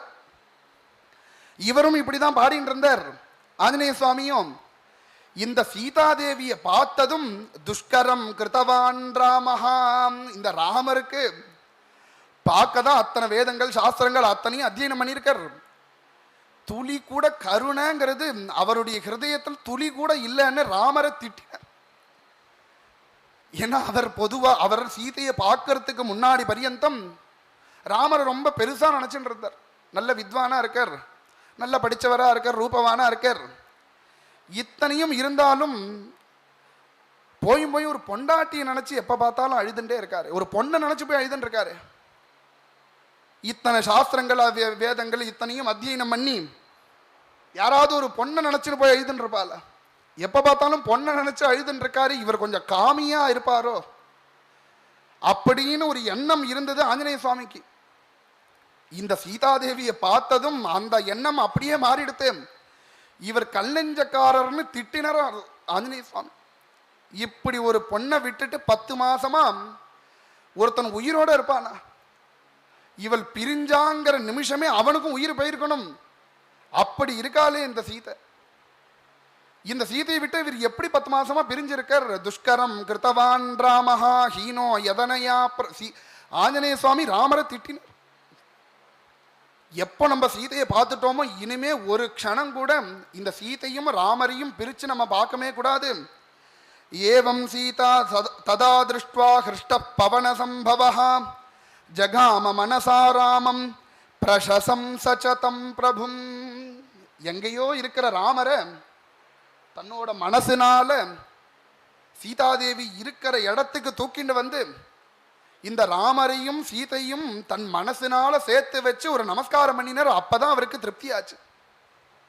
ஏன்னா சீதையை தானே ராமரோட சேர்த்து வைக்கணும். ராமரையருக்கு இங்க தூக்கிட்டு வரணும்னா மனசுனால ராவணன் நேரடியா தொட்டு தூக்கின்னு வந்துட்டான் சீதாதேவிய. நம்ம மனசுனால கூட சீதாதேவியை தூக்கக்கூடாதுன்னு ஆஞ்சநேய சுவாமி எங்கேயோ இருக்கிற ராமரை தன் மனசுனால தூக்கிட்டு வந்து ஜகாம மனசாராமம் பிரசசம் சச்சதம் பிரபும். ராமரையும் சீதையும் சேர்த்து வச்சு நமஸ்காரம் பண்ணி இந்த சீதாதேவியை பார்த்துட்டே இருக்கர். அங்கேருந்து ராவணன் வந்தான். மாம் திருஷ்டுவா நாகநாசோரு கூகமானா ஸ்தனோதரம் அதர்ஷனமிவாத்மானம் பயான்னேதும் துவமிச்சசி. அங்கேருந்து ராவணன் காலங்கார்த்தால இவர் ராத்திரி வேலையில போய் சீதையை பார்த்துட்டு அந்த தடாக தீரத்தில் உட்கார்ந்துட்டு இருக்கார். நடுராத்திரி கார்த்தால விடிய போறது. அங்கேருந்து ராவணன் தூங்கின்ற இருந்த ராவணனுக்கு திடீர்னு முழிப்பு வந்து சீதையினுடைய ஞாபகம் வந்தது. அங்கேருந்து நேராக சீதையை பார்க்க வந்தான் ராவணன். வந்து தத்து பித்துன்னு பேசுறான் சீதாதேவி. மாம் திருஷ்டுவா நாகனா, சீதை என்னை பார்த்து ஏன் மூஞ்சியை திருப்பிக்கிற? என் மூஞ்சியை பாரு கொஞ்சம். ஏன்னா பதிவிரதையா இருக்கிற சீதாதேவி இந்த காமத்தோட வந்திருக்கிற இந்த ராவணனை பார்த்து பயந்து நடுங்கிற. பிரபாத்தே கதலீயதாம், காட்டு தீல மாட்டின்ற ஒரு மல்லிகை கொடி எப்படி தவிக்குமோ அது போல தவிக்கிறா சீதாதேவி. தவிக்கிறா. தன்னோட வஸ்திரத்தை எடுத்து மூடிக்கிறா, உடம்பெல்லாம் மூடிக்கிறா. அந்த கிழிஞ்ச வஸ்திரத்தை எடுத்து உடம்பெல்லாம் மூடிக்கிறா. தனக்கு தானே பயந்து நடுங்கிறா சீதாதேவி ராவணனை பார்த்து. அதுக்கு மேல ராவணன் சொல்றான், என்னை பார்த்து ஏன் பயப்படுற? என் முகத்தை கொஞ்சம் திரும்பி பாரு. ந ராம தபசா தேவி ந பலேன ந விக்ரமைஹி ந தனேன மயா துல்லியம் தேஜசா யசசா பிவாம். இந்த ராமரையே போய் 10 மாசமா நினைச்சுட்டு இருக்கிய. அந்த ராமரையும் என்னையும் சேர்த்து வச்சு பார்த்தா எனக்கு சதிருஷமா அந்த ராமன் இருப்பானா? நராம எனக்கு எனக்கு சதிருஷமா தபசோ நராம தபசா தேவி ந பலேன எனக்கு சதிருஷமான பலம் அந்த ராமனுக்கு உண்டா? நவிக்ரமைஹி அந்த பராக்கிரமம் எனக்கு சதிருஷமா அவனுக்கு உண்டா? என்கிட்ட இருக்கிற ஐஸ்வர்யம் அவன்கிட்ட இருக்கா? இது எதுவுமே இல்லாத அந்த ராமனை போய் நினைச்சுட்டு இருக்கியே. நல்ல தபஸ் இருக்கு, ஐஸ்வர்யம் இருக்கு, பலம் இருக்கு, பராக்கிரமம் இருக்கு, இத்தனையும் என்கிட்ட இருக்கு.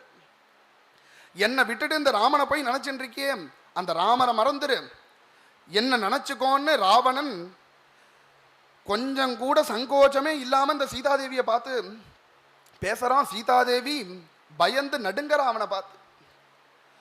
இந்த சீதையும் இந்த ராவணனும் சம்பாஷணம் பண்ணின இந்த இந்த இடத்த சீதாராவண சம்வாத ஜரின்னு ஒரு கவி ஒரு காவியமாவே பண்ணியிருக்கார்.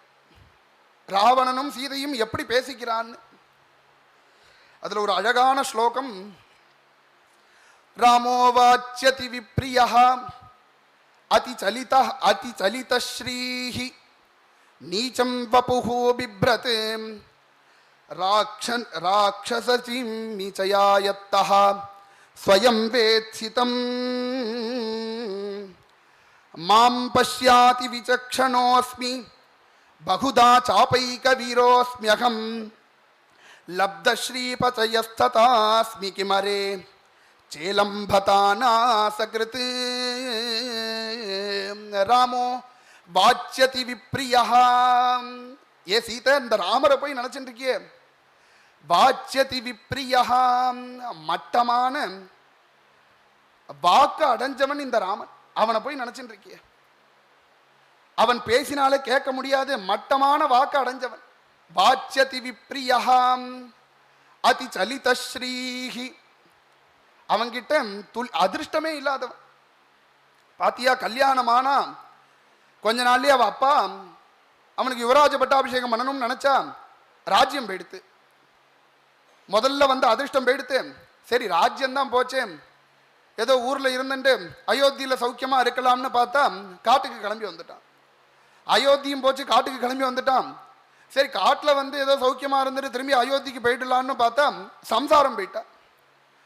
இப்படி அவனுக்கு கிடைச்சதெல்லாம் போயிடுத்து. அதிர்ஷ்டமே இல்லாதவன். அதி சலித ஸ்ரீஹி நீச்சம் வபுஹு பிப்ரத். அதுக்கும் மேல மட்டமான சரீரத்தை உடையவன். நீச்சம் வபுஹு பிப்ரத், மட்டமான சரீரத்தை தரிச்சுட்டு இருக்கான். அதுக்கும் மேல சொல்றான் ராவணன் திமிருனால, அங்க இங்க ராமன் எங்கேயோ இருக்கான், அவனை ஒன்றும் பண்ண முடியாதுன்னு நீ என்ன நினைச்சுட்டு இருக்க. இந்த க்ஷணமே அந்த ராமரை என்னால கொல்ல முடியும். ராட்சசீமி சயாயத்த ஸ்வயம் வேத்சிதம். அந்த தண்டகாரண்யம் பூரா என்னுடைய ஆட்கள் தான் இருக்கா. என்னுடைய எனக்கு அதீனனா இருக்கான் ராமன். நான் என்ன வேணாலும் அவனை பண்ண முடியும், என்ன எப்ப வேணாலும் எது வேணாலும் பண்ண முடியும். மாம் பஷ்யாதி விசக்ஷணோஸ்மி.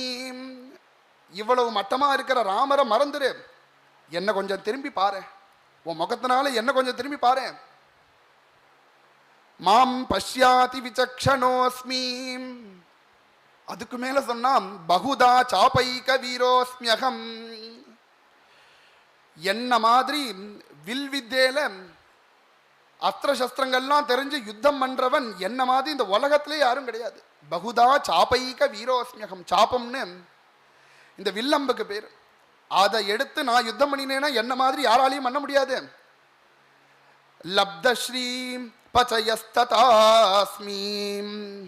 இந்த உலகத்துல உள்ள அத்தனை ஐஸ்வர்யமும் என்னிடத்துல இருக்கு. லப்த ஸ்ரீ பச்சயஸ்ததாஸ்மி இப்படின்னு சொன்னான் சீதாதேவியை பார்த்து. உடனே சீதாதேவி உன்கிட்ட என்னால பதில் சொல்ற அளவுக்கு எனக்கு நேரம் இல்லை. அதுக்கு மேல உனக்கு நான் இதுக்கெல்லாம் பதில் சொல்லணும்னு எனக்கு அவசியமும் கிடையாது. நீ இப்ப சொன்னியே ஒரு அழகான ஒரு ஒரு ஸ்லோகம் ஒன்று சொன்ன. நீ ராமரை திட்டி ஒரு ஸ்லோகம் சொன்ன. அந்த ஸ்லோகத்துல சேலம்பதான் கிமரே சேலம்பதானா சகிருத்து அடே ராவணான்னு கூப்பிட்டா. கிமரே டே ராவணா, இந்த ஸ்லோகத்துல எந்தெந்த இடத்துலலாம் சகாரம் இருக்கோ அந்த சகாரத்தெல்லாம் எடுத்துட்டு லகாரத்தை போட்டுக்கோ, உனக்கே அர்த்தம் புரியும்னா சீதாதேவி. ராமோ வாச்சியதி விப்ரியா, மட்டமான வார்த்தைய மட்டமான வாக்க உடையவன் சொன்னா ராமன். அந்த சேவை எடுத்துட்டு லேவ போட்டுக்கோ. வால்யதி விப்ரியா, என் பிரபு ராமன் வாலியினுடைய சத்ரு, வாலிக்கு விப்ரியனா இருக்கிறவன். அதி சலித ஸ்ரீஹி, அதிர்ஷ்டமே இல்லாதவன் நீ சொன்ன. அந்த சேவை எடுத்துட்டு அங்க ஒரு லேவ போட்டுக்கோ.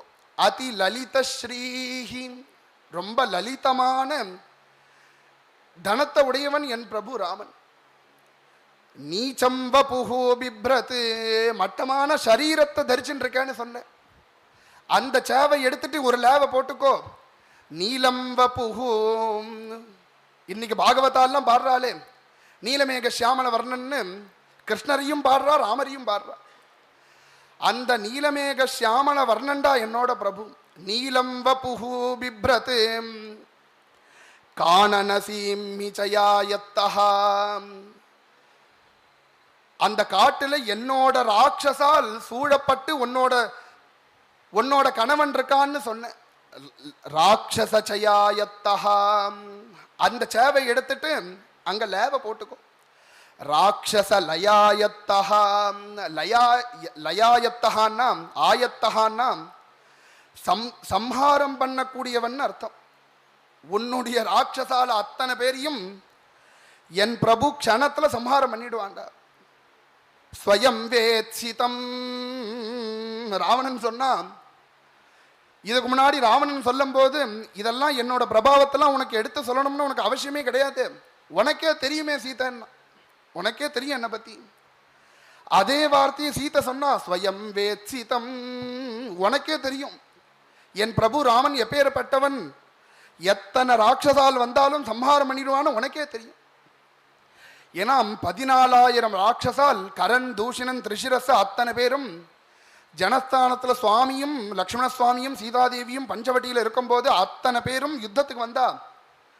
நாததானு ஷரான் கோரானு நமுஞ்சந்தம் ஷிலிமுகானு, அத்தனை பேரையும் சுவாமி 1.5 மணி நேரத்துல யுத்தம் பண்ணி சம்ஹாரம் பண்ணிட்டார். ஒருத்தனை ஒண்டி மிச்சம் விட்டார். அகம்பனன்னு ஒரு ராட்சசனை மிச்சம் விட்டார். இந்த விஷயத்தை ராவணன்ட்ட போய் சொல்றதுக்கு அவன் ராவணன்ட்ட வந்தான். என்ன அந்த ராமன லக்ஷ்மணன் எல்லாம் சம்ஹாரம் பண்ணிட்டேலான்னு கேட்டா ராவணன். என்ன சம்ஹாரம் பண்ணிட்டேலான்னு கேட்கிற, அத்தனை பேரையும் அந்த ராமர் சம்ஹாரம் பண்ணிட்டார். என்னடா 14,000 பேரை அனுப்பிச்சேன்டா, அத்தனை பேரையுமா கொண்டுட்டான்னா? ஆமா 16,000 பேரையும் கொண்டுட்டான்னா. எப்படி அவனுடைய சைன்யம் ரொம்ப பலமான சைன்யமா இருந்ததோ அப்படின்னா, சைன்யம்லாம் ஒன்றும் இருந்த பதேனா ஏகேனா, ஒருத்தன் தான் வந்தான், அத்தனை பேரையும் கொண்டுட்டான். சரி, அவன் வந்த ரதம் அந்த சாரதி நல்ல கட்டிக்காரனா இருப்பானோ, அங்கேயும் இங்கேயும் வண்டியை ஓட்டி நம்மளுடைய ராட்சசாலெல்லாம் திசை திருப்பி சம்ஹாரம் பண்ணிட்டானோன்னா. பதேனா தரையில நின்று இருந்தான்டா. நாங்க தான் அத்தனை ரதம் யானை குதிரை அத்தனையும் எடுத்துன்னு போனோம். பதேன ஏகேன பதாதினாம் நாததானு ஷரான் கோரானு, தரையில நின்று இருந்தான். தனியா வந்தான், ஒரு வில் அம்ப தான் எடுத்துன்னு வந்தான். அத்தனை பேரையும் அர்த்தாதிக முகூர்த்தேனா 1.5 மணி நேரத்துல சம்ஹாரம் பண்ணினான்.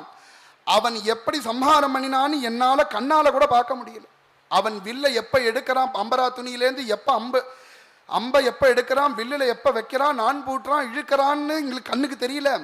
ஆனா இங்க 14,000 ராட்சசாலுடைய ஒவ்வொரு தலையா கீழே விழுந்துட்டே இருந்தது. அந்த தலையை எண்றதுக்கு தான் எனக்கு நேரம் சரியா இருந்தது. அவெல்லாம் எப்படி போனான்னு தெரியலன்னு சொன்னா அகம்பனன் ராவணன்ட்ட அத சீதாதேவி சொல்றா, ஸ்வயம் வேத்சிதம். ராவணா, உனக்கே தெரியும்டா உன்னோட ராட்சசாலாம் எப்படி சம்ஹாரம் பண்ணான். பகுதா சாபைக லாக்ஷச லயாயத்த ஸ்வயம் வேத்சிதம் மாம் பஷ்யாதி விசக்ஷணஹா. என்ன பாருன்னு சொன்ன, விசக்ஷணஹா மாம் பஷ்யாதி, என்ன பாருன்னு சொன்ன ராவணா. அந்த சேவை எடுத்துட்டு அங்க ஒரு லேவை போட்டுக்கோ. மாம் பஷ்யாதி விலக்ஷணஹா. நீ ஒரு 10 தலை பூச்சி, உன்னை யாராலடா பார்க்க முடியும்னா, பார்க்கவே அசிங்கமா இருக்க, உன்னை போய் நான் பார்ப்பேன்னா. பகுதா சாபைக வீரோஸ்மியகம். பகுதா, என்ன மாதிரி வில்லம்ப எடுத்து யுத்தம் பண்றவன் யாருமே கிடையாதுன்னு சொன்னேன். அந்த இடத்துல சேவை எடுத்துறேன். பகுதா ஆலாபைக வீரோஸ்மியகம், அங்க ஒரு லேப போட்டுக்கோ. ஆலாபனம்னா சில பேர் என்ன பண்ணுவான், இன்னைக்கும் உலகத்துல அந்த அந்த பிரபுத்திகள் நிறைய பேர் இருக்கா. காரியத்துல ஒன்றும் காட்ட மாட்டான், வாயை திறந்தா நான் இதை பண்ணிடுவேன், அதை பண்ணிடுவேன், நான் இது இப்படி பண்ணிடுவேன், அப்படி பண்ணிடுவேன். பண்ணாததையும் சொல்லுவான், நடக்காததையும் சொல்லுவான், நடந்த மாதிரியும் சொல்லுவான். அது போல நீ மாம் பஷ்யாதி பகுதா ஆலாபைக வீரோஸ். வாய் தாண்டா உனக்கு, வாய் ஒண்டிதான். கிராமத்தில் சொல்லுவா, அவனுக்கு வாய் ஒண்டிதான் வேலை பண்ணும், உடம்பு ஒரு வேலையும் பண்ணாதுன்பா. இருக்கிற வாழெல்லாம் ஏவிண்டு உட்கார்ந்துருப்பான். அது போல வாயால, வாய் மட்டும்தான் உனக்கு. நான் இப்படி பேர்பட்ட ஆசாமி, ராவணன் லங்கேஸ்வரன். பகுதா ஆலாபைக வீரோஸ்மியகம் லப்தஸ்ரீ பச்சயஸ்ததாஸ்மி. லப்தஸ்ரீ பச்சய, என்ன மாதிரி ஐஸ்வர்யம் உடையவன் இந்த உலகத்துல யாரும் கிடையாதுன்னு சொன்னேன். லப்த, அந்த இடத்துல அந்த சேவை எடுத்துட்டு லேவை போட்டுக்கோடா. லப்தஸ்ரீ பிரளயா, உன்னோட அத்தனை ஐஸ்வர்யத்தையும், பிரளயம்னா அழிக்கிறதுக்கு பிரளயம்னு பேரு. என்னோட பிரபு ராமன் இங்க வந்து உன்னோட அத்தனை ஐஸ்வர்யத்தையும் அழிச்சு, உன்னையும் அழிச்சு என்ன அழிச்சுன்னு போறான்டா. அத்தனையும் நீ பார்க்க போறடா ராவணான்னு சீதாதேவி சொன்னான். வதம் சா நிச்சதா கோரம் துவயாசௌ புருஷ ரிஷபாம். உன்னுடைய நீ கோரமான வதத்தை அடைவேன்னு சொன்னா சீதாதேவி. இதுக்கு இந்த சீதாதேவி இந்த சொன்ன ஸ்லோகத்துக்கு இதுக்கு அர்த்தம் எழுதின வியாக்கியானகாரா கிம் நாம கோரத்துவம். பொதுவா வதம்னா ஒருத்தனை கொல்றது, கோரமான வதம்னா கத்தி எடுத்து பல இடத்துல குத்துறது கோரமான வதமான, அது கோரமான வதம் கிடையாது. கிம் நாம கோரத்துவம்னு அவ ஒரு கேள்வி கேட்டா. கோரமான வதம்னா என்ன? நம்மளை ஒண்டி அழிச்சுட்டான்னா அது சாதாரண வதம். நம்ம காலமானதுக்கு அப்புறம் நம்ம சொந்தக்காரெல்லாம் நம்மளை பார்த்து அழுவா, போயிட்டானே.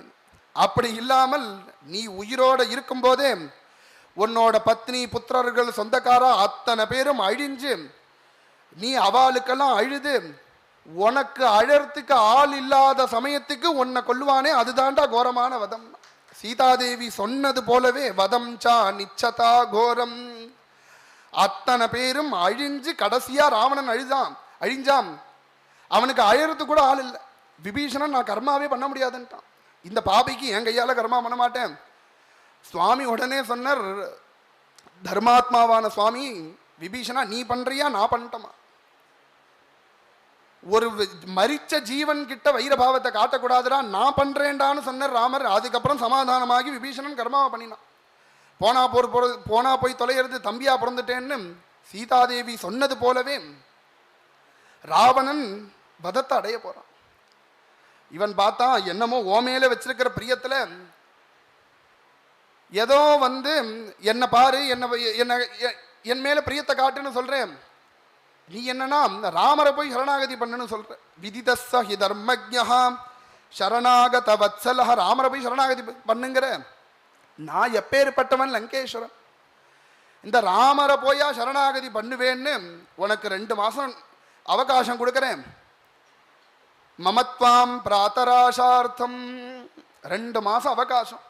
அதுக்குள்ள நான் சொல்றத நீ கேட்கலன்னா கார்த்தால டிஃபனுக்கு உன்னை சம்ஹாரம் பண்ணி சட்னியா பண்ணி அந்த இட்லிக்கு தொட்டுண்டு உன்னை சாப்பிட்டுடுவேன்னு சொல்லிட்டு போயிட்டான் ராவணன். சீதாதேவி 10 மாச காலமாகி தன்னுடைய பர்த்தாவும் வரல. இந்த ராவணனும் 2 மாசம்தான் அவகாசம்ட்டான். இனிமே தன்னோட ஜீவனை வச்சுக்க கூடாதுன்னு தீர்மானம் பண்ணி உயிரை விடுறதுக்கு சீதாதேவி தீர்மானம் பண்ணிட்டார். உயிரை விடுறதுக்கு முன்னாடி தன்யாக்கலு மகாத்மானஹா முனையஸ்த்யக்த, மகான்களுக்கு நமஸ்காரம்னு சுந்தரகாண்டத்தை எடுத்து பார்த்தா தெரியும், சம்பந்தம் இல்லாமல் இந்த ஸ்லோகம் இருக்கும். கதைக்கும் இந்த ஸ்லோகத்துக்கும் சம்பந்தமே இருக்காது. சீதாதேவி அழுதுண்டே இருப்பா, திடீர்னு மகான்களுக்கு நமஸ்காரம் பா. அவள் தெரிஞ்சு சொன்னாலோ தெரியாம சொன்னாலோ தெரியல, மகான்களுக்கு நமஸ்காரம்னு சொன்ன அடுத்த சரித்திரமே, அடுத்த சர்க்கத்திலேயே சீதாதேவிக்கு பாக்கியம் வரப்போறது. ஏன்னா மகான்களை ஒரு மனுஷன் அவனுடைய ஜென்மால ஆயுசுல நினைச்சான்னா பிரியான் ந சம்பவி, மகான்களை நினைச்சா க்ஷேமம் ஏற்பட்டுடும். எதனாலனா மகான்களுக்கு அவளுக்கு அதிக சுகமும் சந்தோஷத்தை கொடுக்காது, அதிக கஷ்டமும் துக்கத்தை கொடுக்காது. அதனால தான் மகான்கள் என்னைக்கும் சிரிச்சுட்டே இருப்பா. மகான்கள் கிட்ட ஏதாவது ஒரு 10 கோடி ரூபாய் பணத்தை கொடுத்ததுக்காக சந்தோஷப்பட மாட்டா. ஒரு 10 பேர் சேர்ந்து அடிச்சு ஒண்ணுமே இல்லாமல் ஒரு கௌபீனத்தை கட்டின்னு உட்கார்ந்துட்டு இருப்பா, சந்தோஷமா இருப்பா. அதுதான் மகான்களோட லட்சணம். அப்படி இருக்கிற மகான்களுக்கு நமஸ்காரம்னா இவளுக்கு க்ஷேமம் வரப்போறது. சீதாதேவிக்கு திரிஜட்டினுடைய சொப்னம் வந்தது. திரிஜட்ட அந்த ராட்சசிகள் எல்லாம் கூப்பிட்டு, இவள் சாதாரண பொண்ணு இல்லை, மகாலட்சுமியே சீதாதேவியா பிறந்திருக்கா, சீதாதேவியை ஒன்றும் சொல்லாதன்னு ராவணனுடைய தம்பியான விபீஷணனோட பொண்ணு திரிஜட்ட ஒன்றும் பண்ணாதேங்கிற அந்த ராட்சசிகள் எல்லாம் கூப்பிட்டு ராவணன் அவளை மிரட்டுங்கிறான். இந்த ராட்சசிகள்லாம் பார்த்தது, என்ன ராஜா மிரட்டுங்கிறார், ராஜாவோட தம்பி பொண்ணும் ஒன்றும் பண்ணாதேங்கிறா, என்னடா பண்றதுன்னு பார்த்தா, நம்ம மிரட்டவும் வேண்டாம் ஒன்றும் பண்ண வேண்டாம், நேராக போய் மத்தியபானம் பண்ணி சுராச்சானீயதாம் சீக்கிரம் சர்வசோக விநாசினி, நேராக வாங்க அத்தனை பேரும் போய் மத்தியபானம் பண்ணுவோம், அதுதான் நம்மளோட துக்கத்துக்கெல்லாம் விநாசனம், சர்வசோக விநாசினி.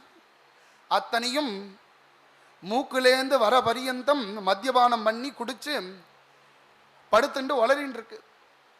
சீதாதேவி பார்த்தா இதுதான் நல்ல நேரம்னு தெரிஞ்சுட்டு யாரும் இல்லை, தன்னுடைய ஜீவனை விட்டுடுவோம்னு தீர்மானம் பண்ணி அங்க ஏதாவது ஜீவனை விட்டுடுறேன்னு சொல்லி ஏதாவது கயிறு இருக்கும், செடி இருக்கும், கொடி இருக்கும்னு பார்த்தா எதுவும் இல்லை. தன்னோட கேசத்திய உத்விருத்யவேன்யுத்கிரதனேன சீக்கிரம் அகம் கமிஷ்யாமி யமஸ்ய மூலம், அவளுடைய கேசத்தையே எடுத்து தர பூமி பரியந்தம் பிறண்டிருக்கு, அதை எடுத்து மரத்துல மாட்டி தூக்கு மாட்டின்றலாம் சுலுக்கு போட்டுன்றலாம்னு சீதாதேவி போட்டுக்க போறா.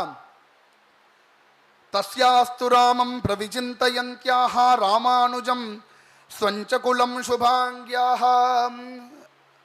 சுலுக்கு போட்டுக்கிறதுக்கு முன்னாடி ஒரு க்ஷணம் தன் பிரபுவான ராமரை நினைச்சா, லக்ஷ்மண சுவாமியை நினைச்சா, தன்னோட அப்பாவான ஜனகனை நினைச்சா. இப்படி நல்ல குடும்பத்தில் பிறந்து நல்ல பர்த்தாக்கு வாக்குப்பட்டு யாரும் இல்லாத ஒரு இடத்துல வந்து மாட்டிண்டு, லங்கையில மாட்டிண்டு, நடுராத்திரி ஒருத்தரும் இல்லாத சமயத்துக்கு ஜீவனை விட போறோமேன்னு நினைச்சுட்டு இருக்கா. சுபா நிமித்தானி சோகாநிமித்தானி ததா பகூனி தைர்யார்ஜிதானி பிரவரான் நிலோகே பிராதுர் நிமித்தானி பபா ததா பபூவுஹு புராபி சித்தானி உபலக்ஷிதானி.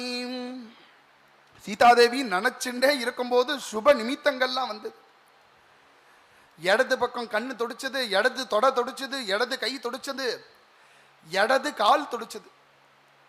இதே சுப நிமித்தம் பொதுவா தர்மசாஸ்திரத்துல ஸ்திரீகளுக்கு இடது பக்கம் துடிச்சாலோ புருஷாளுக்கு வலது பக்கம் துடிச்சாலோ ஏதோ அவளுக்கு ஒரு நல்லது நடக்க போறதுன்னு தெரிஞ்சுக்கோங்கிறது சாஸ்திரம்.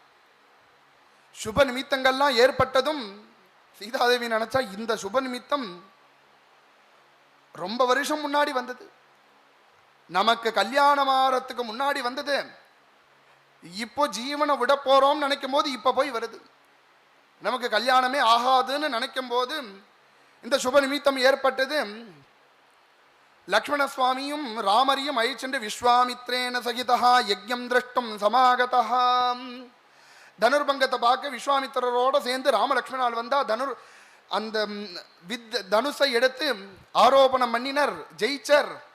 தனுர்பங்கத்தில் ஜெயிச்சு நம்மளை கல்யாணம் பண்ணிட்டார். அப்ப வந்தது இந்த சுபநிமித்தம். இத்தனை வருஷம் கழிச்சு இன்னைக்கு வருது. சரி, இதுவும் பொய்யா இருக்குமோன்னு நினைச்சுண்டு அந்த சுலுக்கம் ஆட்டின்றுவோம்னு ஒரு க்ஷணம் இழுத்துக்க போறோம். ஆஞ்சநேய சுவாமி எந்த மரத்துல அவ சுலுக்கு போட்டுருக்காலும் நகோத்தமம் புஷ்பிதமா சசாதாம், அந்த மரத்துல ஆஞ்சநேய சுவாமி உட்கார்ந்துட்டு. அவருக்கு என்ன பண்றதுன்னு தெரியல. அவள்கிட்ட போய் எப்படி பேசுறது? இன்னைக்கு ஆர்த்தால கூட சொன்னார், எப்படி பேசுறதுன்னு ஆஞ்சநேய சுவாமி ஒரு க்ஷணம் யோசிச்சார்னு. த்விஜாதிரிவ சம்ஸ்கிருதம் வாசம் சோதாகரிஷ்யாமி மானுஷீமிவ சம்ஸ்கிருதம். மனுஷ பாஷையில பேசுறதா தேவ பாஷையில பேசுறதா எப்படி பேசுறதுன்னு தெரியல. ஒரு க்ஷணம் யோஜனை பண்ணிட்டு நம்ம ராமாயணம் சொல்லிடுவோம், எந்த பாஷையிலையும் பேச வேண்டாம், ராமாயணத்தை சொல்லிடுவோம். ராமாயணம் காப்பாத்தட்டும் சீதாதேவியன்னு ராஜா தசரதோ நாம ரத குஞ்சர வாஜிமானு அப்படின்னு ஆரம்பிச்சு ராமாயணம் சொன்ன. ராமாயணம் சொன்னதும் சீதாதேவி சுலுக்கு மாட்டிக்க போனவள், அவள் எப்படி சுலுக்கு அவுத்தானே தெரியல, அவுத்துட்டா. ஒரு க்ஷணம் யோஜனை பண்ணினா, என்னடா இது லங்கையில ராமாயணம், 10 மாசமா ராமாங்கிற சப்தத்தை கூட கேட்கல, இப்ப என்னன்னா சுப நிமித்தம் வந்தது ராமாயணம் கேட்கறதேன்னு யாருன்னு பார்த்தா வேஷ்டிதார்ஜுன வஸ்திரந்தம் ஆஞ்சநேய சுவாமி கண்கள்ல தாரதாரியா கண்ணீர், வாக்குல ராமநாமா, அஞ்சலி பந்தத்தோட சீதாதேவி கிட்டக்க கொஞ்சம் கொஞ்சம் கொஞ்சமா ஆஞ்சநேய சுவாமி நெருங்கி வந்தார். பார்க்கும்போது சூரிய பகவானே நேர்ல வருது போல இருக்கு. ஆஞ்சநேய சுவாமியினுடைய தேஜஸ், பிரம்மச்சரியம். இது யாருடான்னு சீதாதேவி பார்த்துட்டே இருக்கும்போது ஒரு குரங்குன்னு மட்டும் தெரியறது. நல்ல தேஜஸ்வியா இருக்கார், ஆனா குரங்கா இருக்காரு. இந்த குரங்கு போயா ராமாயணம் சொல்லியிருக்கோம், இது சொப்பனமா இருக்கும்னு நினைச்சுட்டா. அப்புறம் தான் அவளே தீர்மானம் பண்ணினா, நம்ம தூங்கினாதானே சொப்பனம். 10 மாசமா சாப்பிடல, குளிக்கல, ஸ்நானம் பண்ணல, தூங்கல, தூங்கினாதானே சொப்பனம் வரும். இது உண்மைதான்னு தெரிஞ்சுண்டு ஆஞ்சநேய சுவாமியை பார்த்து சீதாதேவி மேல பேச ஆரம்பிச்சா. ஆஞ்சநேயா நீ யாரு, நீ யாருங்கிற விஷயத்த ஆஞ்சநேய சுவாமியும் தான் ராமதூதன் ராமகாரியார்த்தம் கிளம்பி வந்தேன்னு திரும்பியும் ராமாயணம் சொல்ல, இவன் ராமதூதன்னு தீர்மானம் ஆனதும் ஆஞ்சநேய சுவாமியை பார்த்து சீதாதேவி பரம சந்தோஷப்படுறா. ஆஞ்சநேயா நீ இவ்வளவு நேரம் 10 மாசமா துக்கத்தை அனுபவிச்சுட்டு இருந்தேன், நீ சொன்ன அந்த 2 ஸ்லோகம் 3 ஸ்லோகம் ராமாயணம் 10 மாசமா யார்கிட்டையும் சொல்ல முடியாத துக்கத்தை இந்த ராமாயணம் போக்கிடுத்து. நீ எனக்காக ஒரு உபகாரம் பண்ணு, திரும்பி ஒரு தடவை ராமாயணம் சொல்ல. ஆதித்யைவ தேஜஸ்வி லோககாந்த சசியதாம்.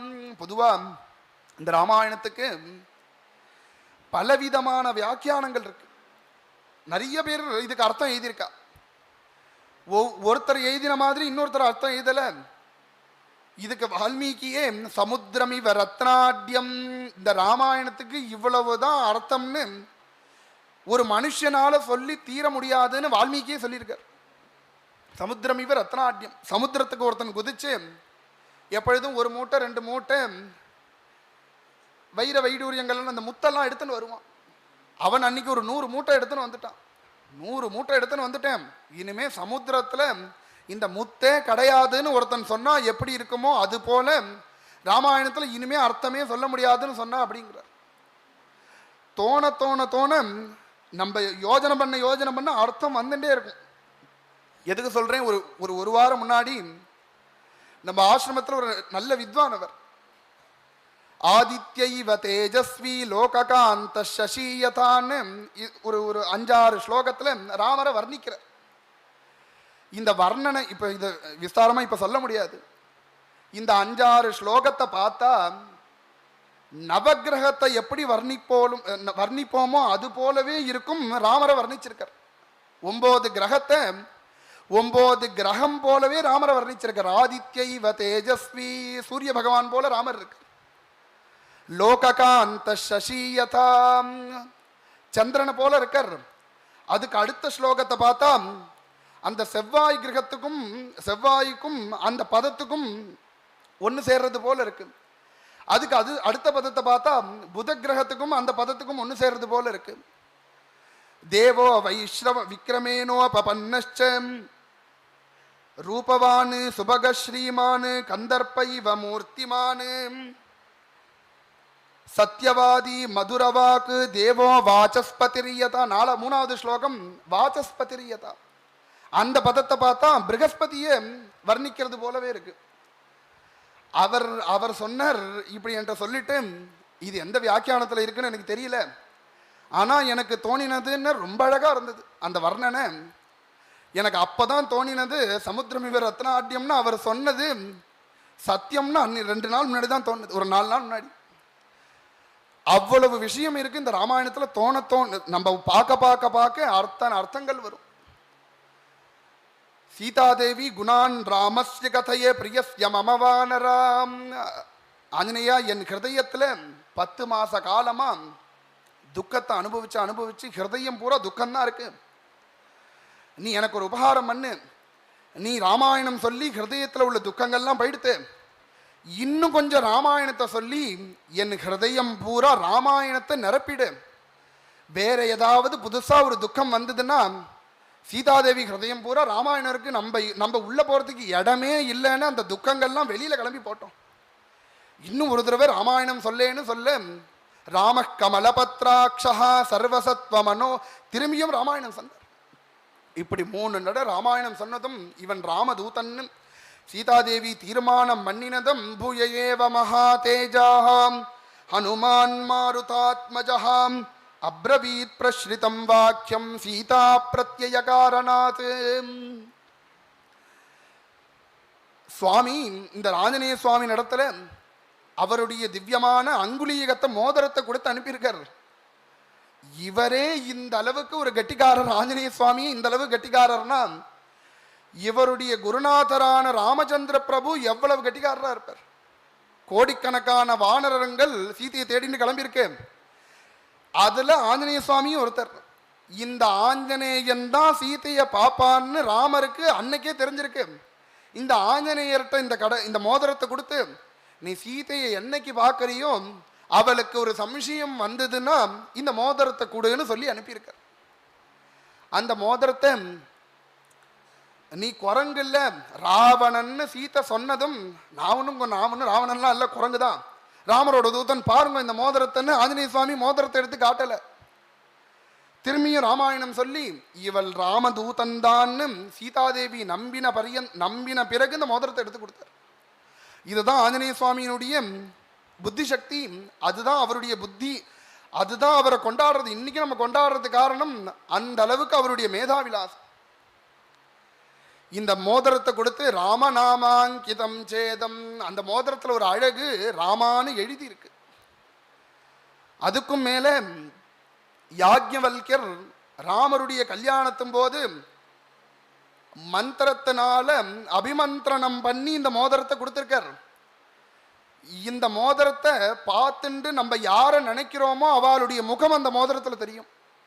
ராமருடைய சீதாதேவி அந்த மோதிரத்தை பார்த்துட்டே ராமரை மனசால தியானம் பண்றா. ராமருடைய திருவடி தெரியறது, முழங்கால் தெரியறது, முட்டி தெரியறது, அவருடைய தொடைகள் தெரியறது, அவருடைய நாபி கவனம் தெரியறது, குக்ஷி தெரியறது, அவருடைய வக்ஷஸ்தலம் தெரியறது, கொஞ்சம் கொஞ்சமா கண்டம் தெரியறது, அவருடைய மந்தஹாச முகம் தெரியறது, அவர் தலையில போட்டுருக்கிற ஜட தெரியறது, அவருடைய சரீரம் பூரா அந்த சின்ன மோதிரத்துல தெரியறது. பஷ்யதேவ்யங்குலீயகம் பிரத்யார்த்தம் தவானீதம் பர்த்தாரமிவ சம்பிராப்தாம். ராமர் என்னமோ ரொம்ப தூரம் தள்ளி இருக்கிறது போல சீதாதேவிக்கு அந்த எண்ணம் போயிடுத்து. என்னமோ தன் பக்கத்துல தன் பிரபு ராமர் இருக்கிறது போல நினைச்சுண்டா சீதாதேவி அந்த மோதிரத்தை பார்த்தது. பரம சந்தோஷப்பட மேல சீதாதேவியை பார்த்து சந்தோஷப்பட்டு வசைகாகமரிந்தமாம், ஆஞ்சநேயா நீ ஒரு 2 நாள் என்னோடயே இருந்துட்டு போயேன், உன்னோட ஒரு 1/2 மணி 1 மணி பேசினதுலயே அவ்வளவு சந்தோஷமா இருக்கு. உடனே ஆஞ்சநேய சுவாமி ஒன்றும் பிகு பண்ணிக்கல. நானே ராமர் அனுப்பினான்னு வந்திருக்கேன், எனக்கு காரியம் ஆயிடுது, நான்லாம் போய் விஷயத்தை போய் சொல்லணும், எனக்கு நிறைய காரியம் இருக்கு, இதோ கிளம்பிண்டே இருக்கேன்னு ஒன்றும் பெருசா பிகு பண்ணிக்கல. அம்மா உங்களோட 2 நாள் என்ன, உங்க கூடயே இருக்கேன், ஆனா ஒரே ஒரு விஷயத்தை நினைச்சா கொஞ்சம் வருத்தமா இருக்குன்னு. என்ன ஆஞ்சநேயான்னு, உங்களோட 1 நிமிஷம் கூட இருந்தேன்னா நீங்களும் ராமரும் சேர்றதுக்கு 1 நிமிஷம் தாமதமாகும். நான் எவ்வளவு சீக்கிரம் போறேனோ அவ்வளவு சீக்கிரம் நீங்களும் ராமரும் சேர்ந்துருவேன்னு சொன்னதும், இமம் ச தீவிரம் மம சோக வேகம் பூயாஸ்து ராமஸ்ய கதஸ் சமீபம் சிவச்சதே த்வாஸ்து ஹரிப்ரவி. இந்த க்ஷணமே கிளம்புடா ஆஞ்சநேயான்னா சீதாதேவி, இந்த க்ஷணமே கிளம்பு, நீ போற இடங்கள்லாம் நல்வழியாக ஆகட்டும்னு சீதாதேவி அனுகிரகம் பண்ணிட்டு கிளம்ப. ஆஞ்சநேய சுவாமி சீதாதேவியிட்ட விடவிட்டுன்னு கிளம்பிட்டார். ஆனா அங்கேருந்து அவருக்கு போறதுக்கு மனசு இல்லை. இவ்வளவு நல்ல இடம், இத்தனை மாசம் கஷ்டப்படுத்தியிருக்கான் நம்ம அம்மாவை, இவனை ஒரு கை பார்க்காம விடக்கூடாதுன்னு பிரவருத்தைவ கேசரி. சீதாதேவியை பார்க்கும்போது சின்ன குரங்கா இருந்தார். தன்னுடைய விஸ்வரூபத்தை எடுத்து அங்க உள்ள அசோகவனத்தெல்லாம் துவம்சம் பண்ணி அத்தனையும் நொறுக்கி எடுத்தார் ஆஞ்சநேய சுவாமி. இந்த விஷயம் ராவணனுக்கு தெரிஞ்சு 80,000 ராட்சசால அனுப்ப அத்தனை பேரையும் சில நிமிஷங்கள்ல அத்தனை பேரையும் சம்ஹாரம் பண்ணினார். ஜெயத்யதி பலோ ராமஹா லக்ஷ்மணஷ்ச மகாபலஹா. ராமாயணம் சொல்லிட்டு அத்தனை பேரையும் சம்ஹாரம் பண்ணி, இந்த விஷயம் ராவணனுக்கு தெரிஞ்சு சேனாபதியின் பஞ்சசது பிரதாபிதான், சேனாபதிகள் 7 மந்திரி குமாரால், அதுக்கும் மேல அக்ஷகுமாரன்னு ராவணனுடைய ரொம்ப கடைசி புள்ள பிரியபுத்திரன் கபீஷமக்ஷஹந்தாரம். ஆஞ்சநேய சுவாமியினுடைய ஸ்லோகத்திலே ஒரு டைட்டில் கபீஷம் அக்ஷஹந்தாரம். ஏன்னா ராவணனுக்கு பல குழந்தைகள், அதுல கடைசி புள்ளைக்கு அக்ஷன்னு பேர். மகாபராக்கிரமசாலி, சகல வேதமும் அத்தியனம் பண்ணியிருக்கான், அத்தனை அஸ்திர சஸ்திரங்களும் அவனுக்கு தெரியும், சகல சாஸ்திரமும் தெரியும். அவன் இந்த ஆஞ்சநேயன்ட்ட யுத்தத்துக்கு கிளம்பி வரான். அவன் வரதே ஒரு அழகு. சுந்தரகாண்டத்தை எடுத்து பார்த்தா தெரியும். ஒரு 1000 புலிய பூட்டி அதை ஒரு வண்டியில கோத்து அதுல உட்கார்ந்துட்டு யுத்தத்துக்கு வரான் நேரா ஆஞ்சநேய சுவாமிகிட்ட. ஒரு க்ஷணம் யோஜனை பண்ணினர், இவனை சம்ஹாரம் பண்ணணுமான்னு யோஜனை பண்ணினார். இவ்வளவு தேஜஸ்வியா இருக்கான், இத்தனை தபஸ்வியா இருக்கான், சின்ன பையனா இருக்கான், இவனை போய் சம்ஹாரம் பண்ணணுமான்னு ஒரு க்ஷணம் யோஜனை பண்ணினர். அப்புறம்தான் தீர்மானம் பண்ணினர், இவனை சும்மா விடக்கூடாது. சின்ன பாம்பா இருக்கே விட்டுடலாமோன்னு பார்த்தா, சின்ன பாம்புக்கு தான் அதனுடைய விஷம் ரொம்ப அதிகமா இருக்கும். பெரிய பாம்பு வயசாக வயசாக அந்த விஷத்தினுடைய வீரியம் குறையும். சின்ன பாம்புக்கு விஷத்தினுடைய வீரியம் ரொம்ப அதிகமா இருக்கும்.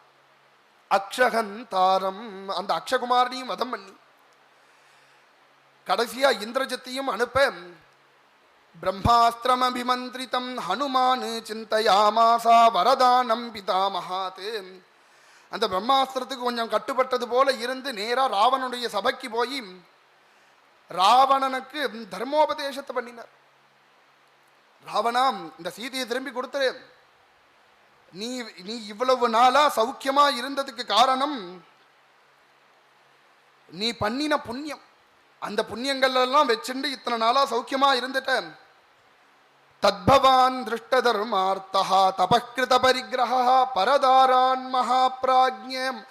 மற்றவனுடைய சம்சாரத்தை தூக்கின்னு வந்து நீ என்னைக்கு வச்சுண்டியோ அன்னைக்கே நீ பண்ணின தபசெல்லாம் போயிடுத்து. நீ பண்ணின தபசெல்லாம் பெரிவா இந்த சைக்கிள் பெடல்னு ஒரு ஆர்டிக்கல் எழுதினா பெரிவா. பொதுவா இன்னைக்கு இருக்கிறவாள்லாம் சௌக்கியமா இருப்பான், நிறைய பாபத்தை பண்ணிட்டு இருப்பான். ஊர்ல இருக்கிறவாள்லாம் பேசுவா, இவ்வளவு பாபத்தை பண்றான் சௌக்கியமா இருக்கானே. அதுக்கு காரணம் அவனுடைய முன்னோர்கள் பண்ணின புண்ணியம், அவன் சௌக்கியமா இருக்கான். அந்த சைக்கிள் பெடல் எப்படின்னா மிதிச்சுட்டே இருந்தா ஓடிண்டே இருக்கும். ஒரு 10 நிமிஷம் நிறுத்திட்டாலும் அது ஓடிண்டே இருக்கும். இதுக்கு முன்னாடி மிதிச்ச அந்த வேகம். அதுபோல ராவணன் இத்தனை நாளா பண்ணின புண்ணியத்தை வச்சுட்டு சௌக்கியமா இருந்துட்ட.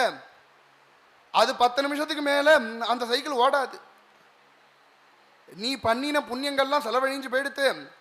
நீ இதுக்கு முன்னாடி பண்ணிருக்கிற பாபங்கள்லாம் காத்துன்னு இருக்கு உங்க ஆத்து வாசல்ல உன்னை பிடிச்சிக்கிறதுக்கு. அந்த பாபத்துக்கு யாராவது கதவை திறந்து விடணும், அப்பதான் அது உள்ள வர முடியும். அந்த கதவை திறக்கிறதுக்கு தாண்டா நான் உங்க ஊருக்கு வந்திருக்கேன்னு ஆஞ்சநேய சுவாமி. நகி தர்ம பிராப்தம் தர்ம பலம் தாவத் பவதானாத்ர சம்சயம். நீ பண்ணிருக்கிற பாபத்தை அனுபவிக்க போற. இப்படி உபதேசம் பண்ணினதும் மகா கோபம் வந்து அவருடைய வாளில் நெருப்பு வைக்க சொல்ல, ஆஞ்சநேய சுவாமி லங்கையே நெருப்புக்கு இரையாக்கி திருஷ்டா சீதேதி விக்ராந்தா, அங்கேருந்து கண்டேன் சீதையின்னு இக்கரையில வந்து குதிச்சார். இது என்னன்னா ஆஞ்சநேய சுவாமிகிட்ட தெரிஞ்சுக்கணும். திருஷ்டா சீதா, கண்டேன் சீதையை. நான் சீதையை பார்த்துட்டேன்னு சொன்னாலும் ஒரே அர்த்தம் தான். கண்டேன் சீதைன்னு சொன்னாலும் ஒரு பொதுவா நம்பலாம் சீதையை பார்த்துட்டேன்னு சொல்லுவோம். சீதையைன்னு சொல்லும் போதே அவன் பார்த்தானா பார்க்கலையான்னு எதிராளிக்கு ஒரு ஒரு ஒரு காட்சணம் ஒரு சந்தேகம் வரும். அது கூட இருக்கக்கூடாதுன்னு ஆஞ்சநேய சுவாமி கண்டேன் திருஷ்டா சீதா, கண்டேன் சீதையின்னு இக்கரையில வந்து குதிச்சு நேரா ராமருடைய சன்னிதானத்துக்கு போய் எதுவுமே பேசல. சுவாமியை பார்த்ததும் சீதாதேவியை பார்த்துட்டியா எப்படி இருக்காருன்னு கேட்டார் சுவாமி. நமஸ்கிருத்வா தராமாய சீதாயை தாம் திசம் பிரதி. பதிலே ஆஞ்சநேய சுவாமி எப்படி சொன்னார், சீதையை பார்த்தியா சீதை எப்படி இருக்கான்னு கேட்டதும் ராமருக்கு ஒரு நமஸ்காரம். நமஸ்காரம் பண்ணிட்டு, இது நான் பண்ற நமஸ்காரம், இந்த நமஸ்காரம் சீதாதேவி உங்களுக்கு பண்ண சொல்லியிருக்கா, அதுக்காக ஒரு நமஸ்காரம். கௌசல்யா லோக பர்த்தாரம் சுஷுவேயம் மனஸ்வினீம். சீதாதேவி சொல்லியிருக்கா எனக்காக ஒரு நமஸ்காரம் பண்ணி என்னோட ஆத்துக்காரருக்கு. சீதாதேவி சொன்னாலேன்னு இன்னொரு நமஸ்காரம் சீதைக்கு பண்ணி, சீதாதேவிக்காக ஒரு நமஸ்காரம்னு பண்ணிட்டு சீதாயை தாம் திசம் பிரதி. பொதுவா தெக்க பார்க்க நமஸ்காரம் பண்ணக்கூடாதும்பா. ஆனா ஆஞ்சநேய சுவாமி சீதாதேவி தென் திசையை நோக்கி இருக்காங்கிறதுனால சீதை இருக்கிற திக்க நோக்கி ஒரு நமஸ்காரம் பண்ணினர். இவர் பண்ணின நமஸ்காரத்திலேயே ராமர் புரிஞ்சுட்டார் சீதாதேவி எப்படி இருக்கான்னு. அங்க சௌக்கியமா இருக்கா, ஏசி ரூம் போட்டு கொடுத்துருக்கான் ராவணன், நல்ல அலங்காரம்லாம் பண்ணிட்டு சௌக்கியமா இருக்கான்னா அப்படியே கிளம்பி போயிருப்பார் ராமர். இவர் சீதையினுடைய திக்க பார்க்க ஒரு நமஸ்காரம் பண்ணினதுமே சீதை எப்படி இருக்கான்னு புரிஞ்சுட்டார். ஏகவேணி தராதீனா துவை சிந்தா பராயனா, நீங்க எப்ப வருவேன்னு காத்துன்னு இருக்காருன்னு சொன்னதும் சுவாமி அத்தனை சைன்யத்தையும் வானர சைன்யத்தையும் அழிச்சுட்டு விஜயப்பிரதமான முகூர்த்தத்துக்கு சமுத்திர தீரம் கிளம்பி வந்து சுவாமி காத்துன்னு இருக்க. இவர் எரிச்ச லங்கா 5 நாள் எரிஞ்சது எப்படி அணைக்கிறதுனே தெரியல ராவணனுக்கு. ரத்த கண்ணீர் விட்டான். இவ்வளவு பெரிய லங்கப்பட்டினம் கட்டியிருக்கானே, ஒரு ஃபயர் ஸ்டேஷன் கூட கிடையாதுன்னா தெருக்கு 4 வச்சிருக்கான். இவர் அதையும் சேர்த்து எரிச்சிட்டு வந்திருக்கார். அதை அரைக்கிறதுக்கும் வழி இல்லை. 5 நாள் எரிஞ்சது லங்கை. எரிஞ்சு ஓஞ்சதும் மந்திரி சபையை கூப்பிட்டு எப்படி எப்படி இந்த சீதையை கொடுக்கக்கூடாது, காட்டில் சுத்தின்னு இருந்தா அந்த சீதை, அங்க இருக்கிற மிருகங்கள்லாம் அடிச்சிருந்தனா என்ன பண்றதுன்னு நான் அங்கேருந்து தூக்கின்னு வந்துட்டேன். அந்த மந்திரிகள்லாம் கூப்பிட்டு ஒரு பையன் சொன்னான். ஒரு சந்தர்ப்பம் தண்டகாரண்யம் போனேன், ஒரு பொண்ணு தனியா காட்டில் இருந்தா. அவனோட ஆத்துக்காரரும் மச்சினரும் சேர்ந்து காட்டில் ஏதோ மானை பிடிக்கிறேன்னு கிளம்பி போயிட்டான். அந்த பொண்ணை ஏதாவது மிருகம் சாப்பிட்றதுனா என்ன பண்றதுன்னு பத்திரமா பார்த்துக்கலான்னு இங்கே அழிச்சுன்னு வந்தேன். 10 மாசமா விட்டு இன்னைக்கு விட்டுட்டு இன்னைக்கு அந்த குரங்கெல்லாம் அழிச்சுட்டு யுத்தத்துக்கு வந்திருக்கான். இந்த பொண்ணை கொடுக்க கூடாது, அந்த குரங்கெல்லாம் சம்ஹாரம் பண்ணணும், அதுக்கு ஒரு வழியை சொல்லுங்கன்னு மந்திரி சபையை கூப்பிட்டான். ஒவ்வொருத்தரும் ஒரு ஒரு அபிப்பிராயத்தை சொன்னா விபீஷண சுவாமி, அண்ணா அதெல்லாம் வேண்டாம், சீதாதேவியை கொண்டு கொடுத்துருவோம்னு எவ்வளவோ தர்மத்தை எடுத்து சொல்ல திக்காரம் பண்ணி விபீஷணனை விரட்டி அடிக்க, நீ தம்பியா பிறந்துட்ட, உன்னை கொல்லாம விடுறேன், இங்கேருந்து என் மூஞ்சில முழிக்காத கிளம்பி போனா ராவணன். சர்வ நிவேதயதமாம் க்ஷிப்ரம் விபீஷணம் உபஸ்திதம் சர்வலோக சரண்யாய ராகவாய மகாத்மனே. விபீஷண சுவாமி ராமரை சரணாகதி பண்ண, அக்கறையில் உள்ள லங்கா ராஜ்யத்தை இக்கரையிலேயே விபீஷண சுவாமிக்கு பட்டாபிஷேகம் பண்ணி வச்சு சுவாமி சமுத்திர தீரம் கிளம்பி வந்து இன்னைக்கும் திருப்புல்லானின்னு ராமேஸ்வரம் பக்கத்தில் இருக்கு. சுவாமி தர்பசயனத்தில் இருந்து சமுத்திர ராஜா வழிவிடாமல் சுவாமி கோபத்துல வில்லையும் அம்பையும் எடுக்க சமுத்திர ராஜா வழிவிட்டு, உங்க சைன்யத்திலே நலன்னு ஒரு குரங்கு இருக்கான், அந்த குரங்கு தொட்ட கல்லெல்லாம் மிதக்கும்னு சொல்ல சுவாமி 5 நாள்ல சேது பந்தம் பண்ணி, இன்னைக்கும் அந்த சேது பந்தம் நம்ம பார்த்தாலே ஆச்சரிய, ஒரு மனுஷனால கண்டிப்பா அதை பண்ணவே முடியாது. ஏன்னா அதனுடைய அளவு கிட்டத்தட்ட ஒரு 3.5 கிலோமீட்டருக்கு இருக்கு. அதனுடைய அகலம் லங்க பரியந்தம் சுவாமி போட்டிருக்கார். 3.5 கிலோமீட்டர் அகலமே இருக்கு. அது எவ்வளவு தூரம் நீளம் இருக்குங்கிறது தெரியல. இன்னைக்கு ஒரு 35-36 கிலோமீட்டர்லயே தனுஷ்கோடியிலேருந்து ராமேஸ்வரம் லங்கா வந்துடுறது. திரேதாயுக காலத்துல எவ்வளவு தூரம் நீளம் இருந்ததுன்னு தெரியல. இவ்வளவு பெரிய பாலத்தை சுவாமி 5 நாள்ல கட்டியிருக்கார். 5 நாள்ல சேதுபந்தம் பண்ணி அங்கதனை தூது போக சொல்லி தர்மதா யுத்தத்தை பண்ணினார் சுவாமி. தர்மதா யுத்தம் பண்ணி சீதாதேவி சொன்னது போல வதம் சா நிச்சதா கோரம், அவனுடைய தம்பியான கும்பகர்ணன், அவனுடைய குழந்தைகள் இந்திரஜித்து, அத்தனை பேரையும் சுவாமி நிர்மூலமா சம்ஹாரம் பண்ணி, கலசியா ராவணனையும் சம்ஹாரம் பண்ணி,